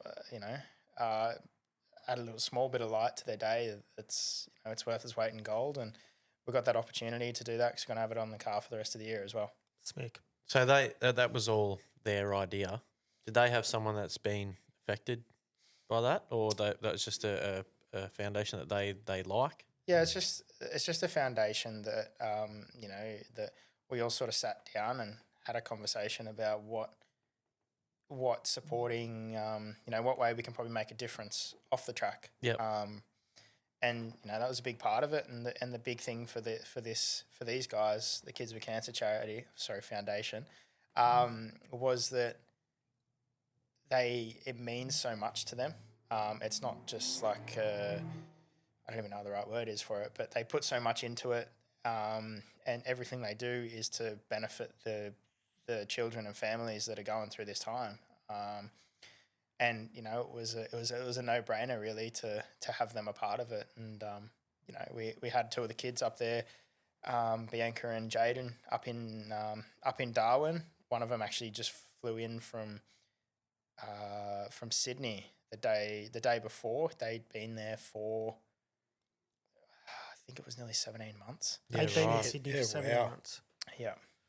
And that's a tough life. Yeah. Yeah, absolutely. And like one of them was 17, the other one was 6 or 7. Oh, wow. And she'd the same thing. They'd both been there for a very long time. So it was it definitely opened my eyes into that there's a lot more ways out there that you can help people. And in this case, shed a little bit of light on some of their toughest days, and like our toughest days is probably some of their best days while they're going through this. So it was very very rewarding. You've actually become an ambassador for them yourself. How's that feel to be standing up alongside some pretty difficult times? Like it'd be pretty humbling. Yeah, absolutely. And as I was sort of touching on before, it's not, it's just been a massive eye-opening thing, and it's really pointed out to me how strong some of these kids are and families are, like, to be going through what they're going through and still, like I said, one finished, treatment not that long ago, and he was at the racetrack the next day. Yeah. And it's just, it opens so much light to my eyes. And as I said, like, you can do so much to help other people. And, motorsport's always been because it has to be a selfish industry and thing. So be able to actually do something like this is a really cool way to actually give back and hopefully play a little bit of part in these kids' journeys. Most people that have no idea what sort of goes on with kids like that, unless you've experienced it yourself, it probably doesn't even cross your mind until you get involved with them and see and listen to them and what's been happening. No, absolutely. And it's actually like since it's sort of we've put all this program together, it's actually opened a lot of conversations with people that are going through it or have been through it or whatever that you would have never ever thought about. Yeah. Which is has been very humbling. Yeah, there's probably plenty of people at the track watching you race that have been through some of that stuff, and they don't go and talk to anybody about it or say anybody about it. All of a sudden they see that on the side of your car, and they'll come down and see and go, "Oh yeah, we've been there. We had to do this." And yeah, absolutely. It's I'm very I'm very glad to be a part of and support a very good cause. Like anywhere from 0 to 18 years old, like these. They've barely lived life really. Like, so if we can make a difference and, help hopefully get them through what they're going through, that's, as I said, worth its weight in gold. Yep. So you're going to have that on the side of your car for the rest of the year. Are you planning on having more guests in the garages through the year? Yeah. So we're going to pretty much every round that we can have people there, we're going to have some different families there. So that's awesome. Cool. Which is going to be really cool. So, and hopefully we can do, something extra at one of the rounds and do some cool stuff, hopefully. Yeah, it's bloody cool. So congratulations, guys, for getting behind that foundation. It's a really good look, really good thing. If we go back to actually steering a race car, you've done, as we've sort of spoken about, you've done a fair few different events, like different categories each year as you've gone. How do you get your head around jumping, say, from a Super 3 card or GT4 and then jumping into the Super 2? Obviously, that was like over Christmas break. But you've even, like with the, what did we say, the Formula 4 and the XL, like there's a shitload of different cars there. Yeah. You've got to get your head Very around well these versed. A relatively short career. Yeah, in speaking. That's probably been the cool bit, is that I've had so much I've driven a lot of different cars, which as I've always sort of pinched myself for, because as I said, like a few years ago, I was like, I don't know if we're going to keep doing this, or I didn't know where anything was headed. So the fact that, off the back of that, been able to drive so many different cool cars has been pretty rewarding, and they're all lots of fun. Like, and the more you can race, the more adverse you are, the better. You can always pick up little bits and pieces from everything. There's always good and bad things, but that's just racing. Like, if you're in a race car, does it get any better than that? Really? Yeah, exactly. Yeah. Exactly. Well, I remember when SVG was actually jumping between different categories when he was racing over here. That was realistically when he was the fastest. So maybe you can sort of keep that in the back of your mind. You're already on that right track. You'll be racing NASCAR in the next 2 years. Yeah, I mean, that'd be nice, wouldn't it? Yeah, it's so cool. Like, we've got so many things over here, and there's still a few other different cars I'd definitely like to jump in, but I think right now we're racing the coolest of them all, which is a supercar. So like, there's not much that beats racing one of them around Bathurst, or even like a street circuit. Like, it's incredible. It's so much fun. Did they do Super 2 at the Gold Coast circuit? No. So just Adelaide, is that right? Yeah, so the street circuits we did last year were, Simmons Plains is half of it's like a street circuit. We did Townsville and Adelaide, and then Bathurst is like a semi. It's a bit of both. Yeah, so Townsville sort of, it's not anywhere near as gnarly as what Gold Coast is, though, is it? No, it's not. It's not. Adelaide can be. Townsville's a lot of fun, though. It creates great racing. Like, there's so many spots you can pass and race people and set them up, and looking after tyres, and it's a great place to race there. Yeah, they're the best kind of tracks, the ones that have shitloads of overtaken. And it's so much fun. Like, and it's always hard racing. Like, if you pass someone, you really got to be thinking, because they can, while you're passing someone, they can just as easy set you up. Yeah. So you got to be thinking 3 corners ahead all the time. Absolutely. So those tracks are unreal, and in a supercar, like, where you smash the curbs, like, it's unreal. Yeah. It certainly seems like when you come into, say, like your street tracks, like you're in town. So does it feel like you elevate as a category when you're in, like, the actual city streets and you got your race cars there? You don't do the track to town, though, do you? No. That's the supercar thing. So you're still in that street circuit, getting around the party. Do you feel that bit of an elevation when you go into, say, like a Townsville or an Adelaide? Yeah, a little bit. It's a little bit. Like, anytime, like, the crowd gets so involved, and a lot of them that watch main game watch Super 2 as well. So of course. They they're always looking for what's coming next. And well, back in the day, I think Richard Crail used to say Super 2 goes full Super 2. So it turns into a big crash fest sometimes. Yeah. So that's where the qualifying really comes in. Yeah. You've got to be up the front, otherwise you're going to tear a front off in the middle of it first couple of corners. That's right, and it's pretty hectic. Like, you got so many young drivers having a crack, and everyone leaves everything out there. So, it's such hard racing, and like Australian touring car racing, it's not like GT. It's you're banging doors, you're nudging people, you're roughing them up. Like, that's just how it is. So it's always that seems like the fun part. Yeah, like, you can't really do that in a Formula 1 car, otherwise it's upside down on its roof and the wheel hanging off it. Yeah, that's right. It's so much fun.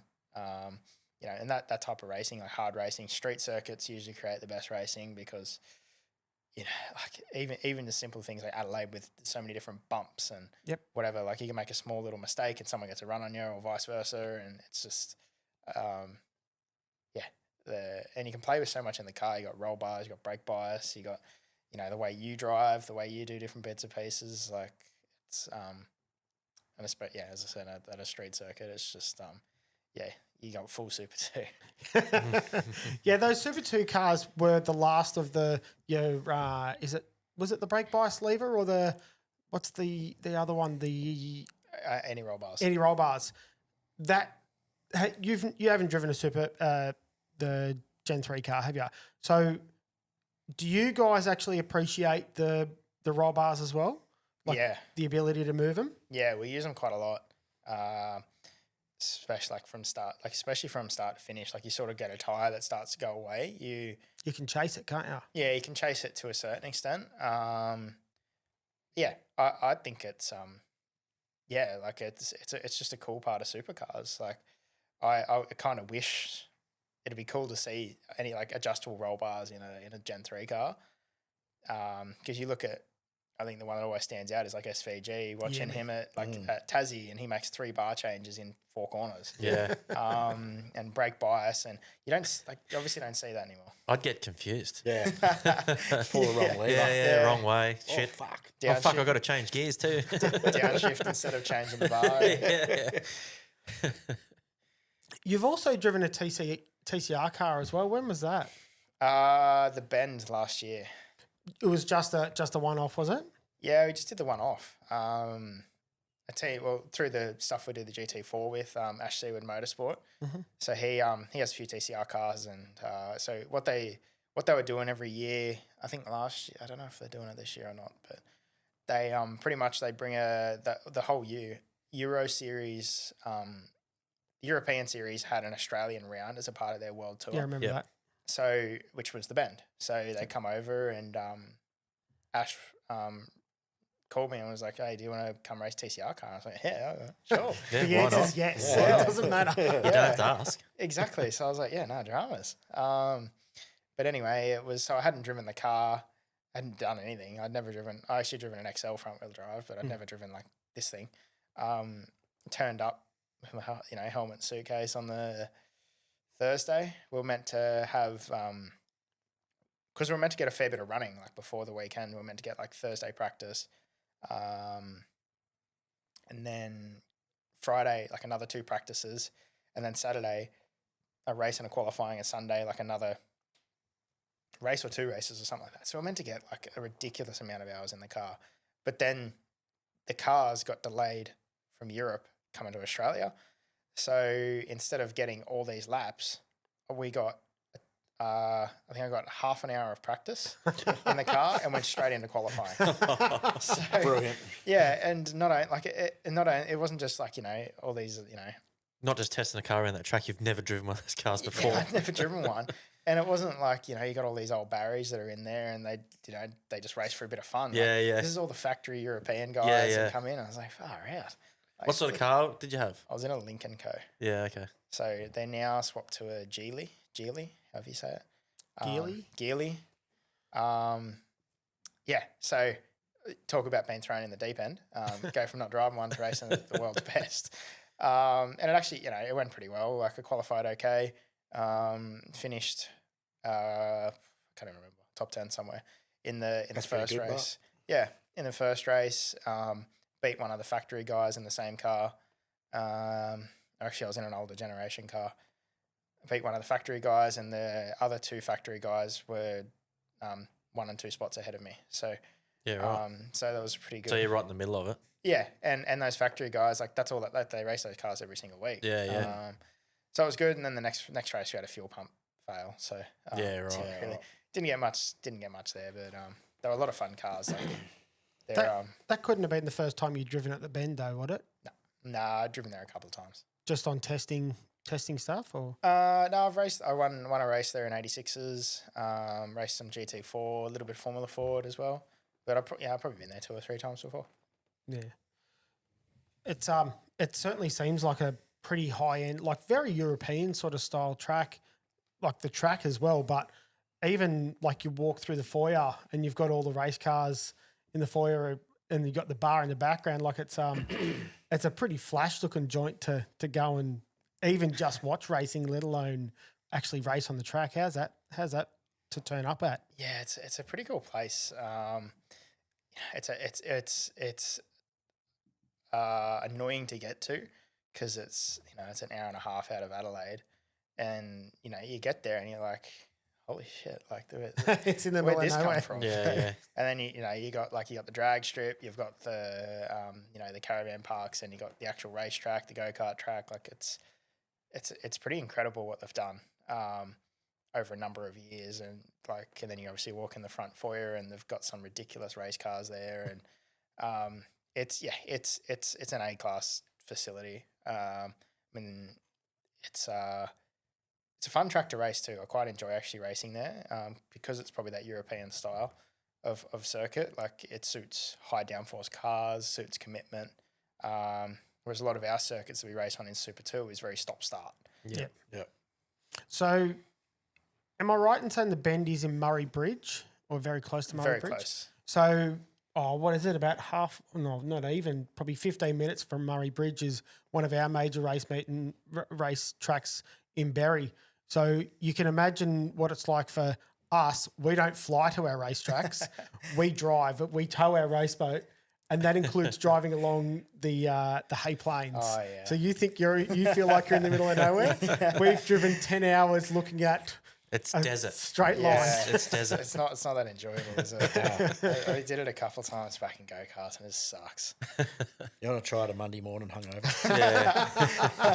Yeah, driving there is sorts of never usually that bad, but coming home, fuck, that's a pain. Usually a tough slog. I reckon one of the worst ones we had to drive a round of go-karts at Emerald. Oh yeah, That was disgusting. Like the track was sick. But Actually, a long way up there. Yeah. You're dodging emus and there's shit everywhere. And when you're towing a trailer, you can't just swerve out of the way. Like you've got a whole heap of weight on that tow ball. You swing just it. wipe it out.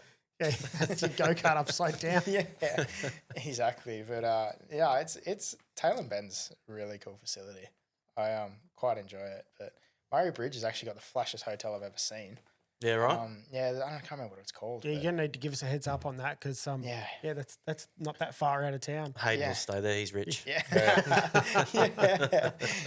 Yeah, honestly, it's I went in there the first time and I was like, I don't even know how to explain it. But you went in there and you just think it's gonna be just like a normal just hotel out there or whatever you call it, just like country inn type thing. And went in there and it was like I was in the Hilton. Like this thing's incredible. Yeah, wow. It's like brand new. It's unreal. In the middle of nowhere. Yeah, you wouldn't expect it. Have you ever sort of looked at the load that these Super 2 cars have got when you're swinging that thing around a pretty high speed corner? You guys get much data out of those? Yeah.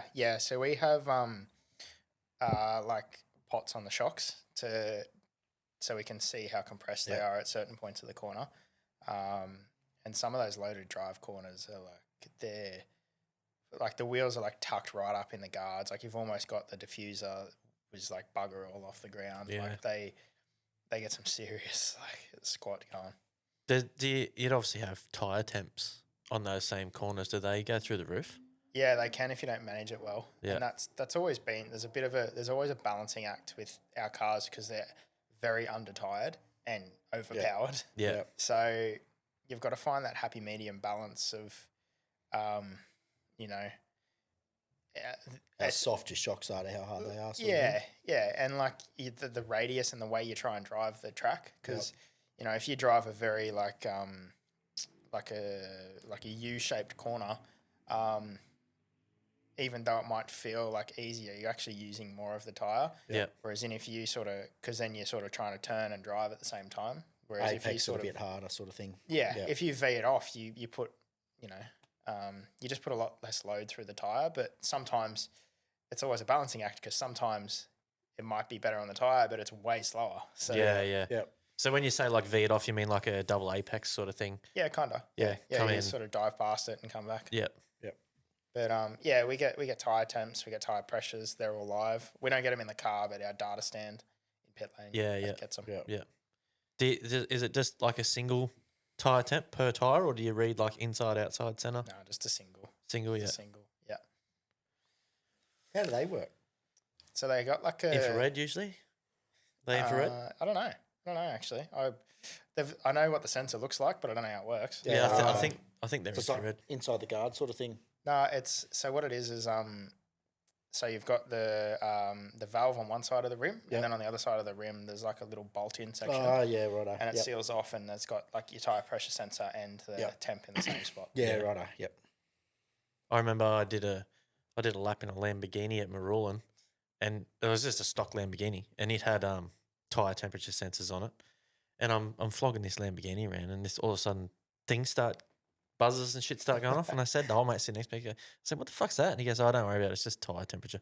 I was like, "Oh, right, I won't worry about it then." Keep going, blow the tires off it. So, Mick, did you want to expand on that that question you wanted to ask there? Nope. I didn't ask any questions. Okay. What I didn't even read it. Yeah, rightio. All right. So we'll throw to a bit of plug your socials. So you've obviously got a fair few people that have jumped in behind you over the couple of years and a couple of cars. That's a lot of stickers. Yeah. Did you want to throw a couple of people under the bus for helping you out? Yeah. Like, I mean, it's the big one's just it's awesome to be having the Kids with Cancer Foundation a part of it all. Like, Yeah. that's everyone that I've had involved know how significant they have been in my career, and we're all on the same page, and it's just really cool to be able to support such a good cause. What about the family mechanic shop? Do you want to give it a plug while you're there? He's Burcher Fire and Service Centre in Orange. He'll probably chew your ear off if you go in there. But my whole family's been a big part of it, and there's been, as I said, there's a lot of people. Tim Lay, the founders of Orca and the Montag family have been a huge part of my career, and as I said a couple of times, I wouldn't be doing what I'm doing without those few people being a part of it. Yeah. All right. We'll move into guest questions, Hayden. Yeah, I reckon that's about time. Yeah. Yeah. All right. So some of these are a bit rogue, but every guest that comes in gets asked them. So you're not missing out. All right. Do you mow the lawn at home? I've just moved into an apartment in Melbourne, so you got no lawn to so mow. I don't have a lawn, but I used to. Which way did you mow it? Do you mow it like from the perimeter, then sort of circle your way in, or is it like an up and down across the yard? Or So I'd start with the perimeter, yeah, and then I'd go up and down. yeah, right, yeah. So mow around the edge, up and down across the yard. Yeah, then up and down. I'd never go I wouldn't go around and just like a circle. Yeah. Yeah. So I reckon that's a bit psycho. Yeah. What about if the yard's not like dead square, like if it's got weird shapes, do you like cut sections off and I'll just finish this section, then I'll move over to that bit? Yeah, or? big time. Yeah. I think everyone does that. Yeah, That's 100%. kinda We had a normal. pretty decent sized weird shaped backyard, and you just cut them all off in weird areas. Yeah. And then get on the whippersnipper and ruin the rest of it. The push mower? Yeah. No ride on? Nah, no right on. Yeah, right. Nah, Dad, it was part of my chores for ages my parents made me do. And then, not that long before I moved out, then they got a bloody, the... Zero turn. Yeah, no, not one of them. Robots. Self-propelled ones. Yeah, self-propelled. Yeah. I've been doing all this hard work. Stitched up. They need to get on the robot mower. That's my next one. Yeah, they are they're pretty good, aren't they? Yeah, one of our family friends had 3 or 4 of them. Yeah, And they just go. It's I think, and it's in a big joint too. It takes I don't know, I think every week they completely mow the joint. Yeah, wow. Yeah, it's pretty awesome. I've seen some on the side of the going down the river, and they're clearly they're not in their property very often because it's pretty thick grass, and this thing's just chewing through it. So they've got a heap of grunt, those little robot mowers. Depends what you buy, yeah. I've seen heaps of them at cemeteries and stuff. Oh, really? Yeah, so obviously the lawnmowers there are out of business. Yeah. They just got a robot lawnmower and he just rocks up, charges himself and goes and mows around the graves and comes back. Perfect. Yeah, pretty good. You can set out courses, you can GPS them to do what you want. And where you can have perimeter rope, dig a perimeter rope in. I've even seen some that are really miniature and they put them in like gardens and stuff, Oh, and yeah. they just constantly motor around the garden, chopping off little weeds that are coming through. So your garden looks Jesus. Mickey Mouse all the time. That's gross. Smick. I think they're even like little solar powered ones. You don't even have to. They don't even have their own charger or nothing. Bloody hell. Must be nice. Yeah, rightio. So that's mowers. Yeah. All right. Next question. What flavour of milk is your favourite? I'll probably get a bit of flack for it, but like strawberry milk. Oh, no, that's all right. No, Big- strawberries. That's the second normal one. Yeah, big fan of strawberry milk. Yeah, strawberry's probably down the list a fair bit for me, but you're lucky you didn't say banana. Yeah. I'm waiting for the day. That's where I thought it was going. I'm not going to say my comment on what I'm waiting for the day someone says banana. I'll probably strangle them. Yeah, God, it's you the reason they still make it. that's probably worth it. All right. When you go to the toilet, where do you piss in the bowl? Are you front and centre real loud in straight in the water, or do you try and be a bit silent up the back? Or Back and centre. back and centre, so you're on the back wall? Yeah, or centre. I don't know. Yeah, yeah. Are you quiet like during the night? Nah. No, you just make sure I get it in there. Keep making noise. Yeah, it's just like it's like you're putting your feelers out there, just making sure Are you sure you're still close to the Yeah. you're not pissing on the floor. You just get in there and you hear a little bit of noise. And you're like, oh, that could be near the edge. I'll just move it a little bit. And you're like, oh, that sound got different. I think I'm going the wrong way. Have you ever sat down? Nah. Nothing Never? wrong with it. There's nothing wrong. Nah, there's so much wrong with this. Yeah, there's heaps wrong with it. No, I it's totally all agree. I hope you had too many beers and that's why. No, I just don't want to wake up. I reckon the only time I would have sat down to piss is if I pissed myself Yeah. and I'm half passed out or something. I've heard a lot of funny stories. Actually, even some of my mates have done it, like where they just get too pissed and they just like piss in the cupboard. Yeah. You're like, what are you doing? Like, Yeah, Yeah, Michael's old band's bad for that one. yeah, he's shocking. Mum wakes him up all the time. He tries to get out the window beside the bed, and then she goes, "What are you doing?" He's like, "I'm going to the toilet." She goes, "Not fucking there, you're not." So then he'll leave the window and walk to the wardrobe and try and get in the wardrobe. Yeah, he's hopeless. oh, you gotta do. Beer, wine, spirits. What's your drink of choice? Carlton Dry. Beer man. My boy. Yep. Yeah, Carlton Dry. I don't drink much, but usually when I do, it's just a couple of beers with a mate or something like that. Yeah. Unfortunately, when you race cars or any sport, it's probably not a great idea to drink too much. It's funny. My wife said that. So when I told her we were coming here, I asked for a lift so I could get dropped off and picked up so we could have a few beers. And she goes, "You don't need to drink beers. You're doing a podcast." And I said, "Yeah, but he might like to have a drink." She goes, "If he races cars, he's not drinking." Yeah, that's right. Yeah, it's That's a fair call. Yeah, exactly. So you don't really have at the end of the race meet and say like on Sunday Ave, you just don't get on the cans, watch the last race of the day, and then pack up and sort of stay at the motel for the night. No, not You're already on really. the road. Like some go out after, but yeah, I don't know. It's not really my scene, to be honest. Like Probably depends how often you're racing too. If you're racing pretty frequent, you probably don't have time to do that because you got to get over it and get your shit back together, ready and yeah, pretty much fixing things and whatever else. Like a lot of the times, like our cars are in the truck. Like we're pretty much packed up before we even go out for the last race. Yeah. It's really just the cars and the toolboxes that are going to go in. And that's it. So, yeah, most of the time, like our flights are usually like, if you finish a race at 2, most of the time you try and get the earliest flight out afterwards. Yeah. Right. Unless you got something going on or whatever. Yeah. All right. When you're on the road, do you speed or do you obey road rules? Do you get any road rage? Probably get a bit of road rage, but I obey the rules most of the time. Yeah. So you're not a massive speeder? Nah, not at all. I get my fix on the track. Yeah. Like, That's usually how it is, isn't it? yeah, my missus is like she is way more of a on the road. Like she shouldn't have a license. she drives way faster than me. What do you get road ragey about? A lot.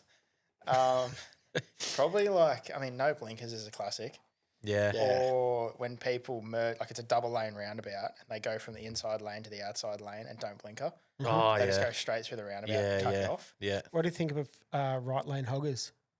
Oh, that's so annoying. Yeah, fuck those guys. Most of the So time, annoying. I feel like I really should have a bull bar in the front of my car. Yeah, And 100%. just push them out of I'd the be way. in jail if I had a bull bar because there'd be people on their roof. Yeah, it's so like just if you don't want to drive the speed limit, that's fine. Just don't annoy everyone. Yeah, get out the way. Yeah, no, it's Melbourne. Since I moved down there, I've really worked out what traffic is. It's really frustrating. Yeah, right. It's worse Yeah, than here. Oh yeah. Done the hook turn yet? No, I haven't. I've actually avoided. I had this conversation earlier. Like I've actually avoided doing them. Yeah. They just look at me like, "What is that?" Why have I got to go left to go right? Yeah, I know. So I'll have to do one eventually. But Melbourneites do seem to think that there's nothing wrong with them, but they're just shit. Well, Melbourne people are just weird in general. yeah, Their weather's weird as fuck too. yeah, it is a bit, but it's weird. It's warmer than Orange still. Like Yeah. okay. Orange is a fucking cold place, it's but freezing. Like I go down there, like you think it's gonna be freezing, and you walk outside and you're sweating. Yeah. Sick. But then 2 hours later, you want to jump wrong. Yeah, Or Be 2 hailing. hours later, Be it's hailing. raining. Yeah. yeah, literally. Yeah, I don't know. There's some weird rules. I actually was driving in. I was in the UK about a month ago, 2 months ago, and had a hire car over there. And the driving over there is unreal. Like the signs are weird, but the way people drive is grouse. Yeah, righto. yeah. Like they just don't try. Like I don't know, like don't fix stuff that doesn't need to be fixed. Yeah. Like people, no one would hog the right lane. Yeah. It just Yeah. like everyone was like Mach 10 everywhere. Like, When you're saying the Poms are pretty hectic drivers, like they're pretty good drivers, is it England that's got that 5-lane roundabout that I've seen? Have you seen that? Yeah, actually, I have. I know there's one in Paris. Yeah, Paris has It got could have that one, been- hasn't it? It doesn't have any lines. And- It's just That's near the. Oh, that's wild. Yeah. Anywhere that's got a There's a big 5-lane thingy in the middle, roundabout, isn't I it? reckon they must the go all Arc? right. Is that the Arc de Triomphe? I have no idea. Yeah, there's a big fucking building something sort of thing there. in the middle of it, so you can stand on top and watch it. Yeah, right. That's That'd be a fucking good place mental. for a carton. Oh, yeah, yeah, It'd equal the haul over inlet, I reckon. yeah, 100%. Yeah, that's a question. Have you ever seen the Hall over inlet over in America, in Florida, I think it is? No. You see the Google there's, that. Okay. there's like a inlet It's- into one of their marinas or whatever, and it's just a whole heap of boats trying to get through this, like the Like heads. like heading out the heads. Oh, Yeah. and is it like where there's got the big sandbar and they always bugger it up? And Nah, it's just not because sure it's if so it's sandbar. skinny. okay. And the It's tide just- running in or out yeah. just stands the waves up. It's just mental. Yeah, it's like ocean going through this tiny little channel to Yeah. like a bay, and boats coming out of there, they just come out too fast and they launch it and then People land on over the the next wave and side, people and flying everything. off boats. And That's so good. It's pretty funny. It is funny. All right, we'll wrap it up there, I suppose. Thanks for coming on. Thanks for spending your time with us. Yeah, thanks for coming in. Thanks for having me. bit Well, rock star though. You're off to New Zealand or something, I heard. Yeah, going to New Zealand. Flew home the other day for the missus' birthday, and then came down here today, and then New Zealand tomorrow. So Yeah, nice. a busy day. good That's issues. rockstar. I Good love it. issues. It's cool. All righty, thanks for coming Thanks for on. coming. See you all later. Thank you.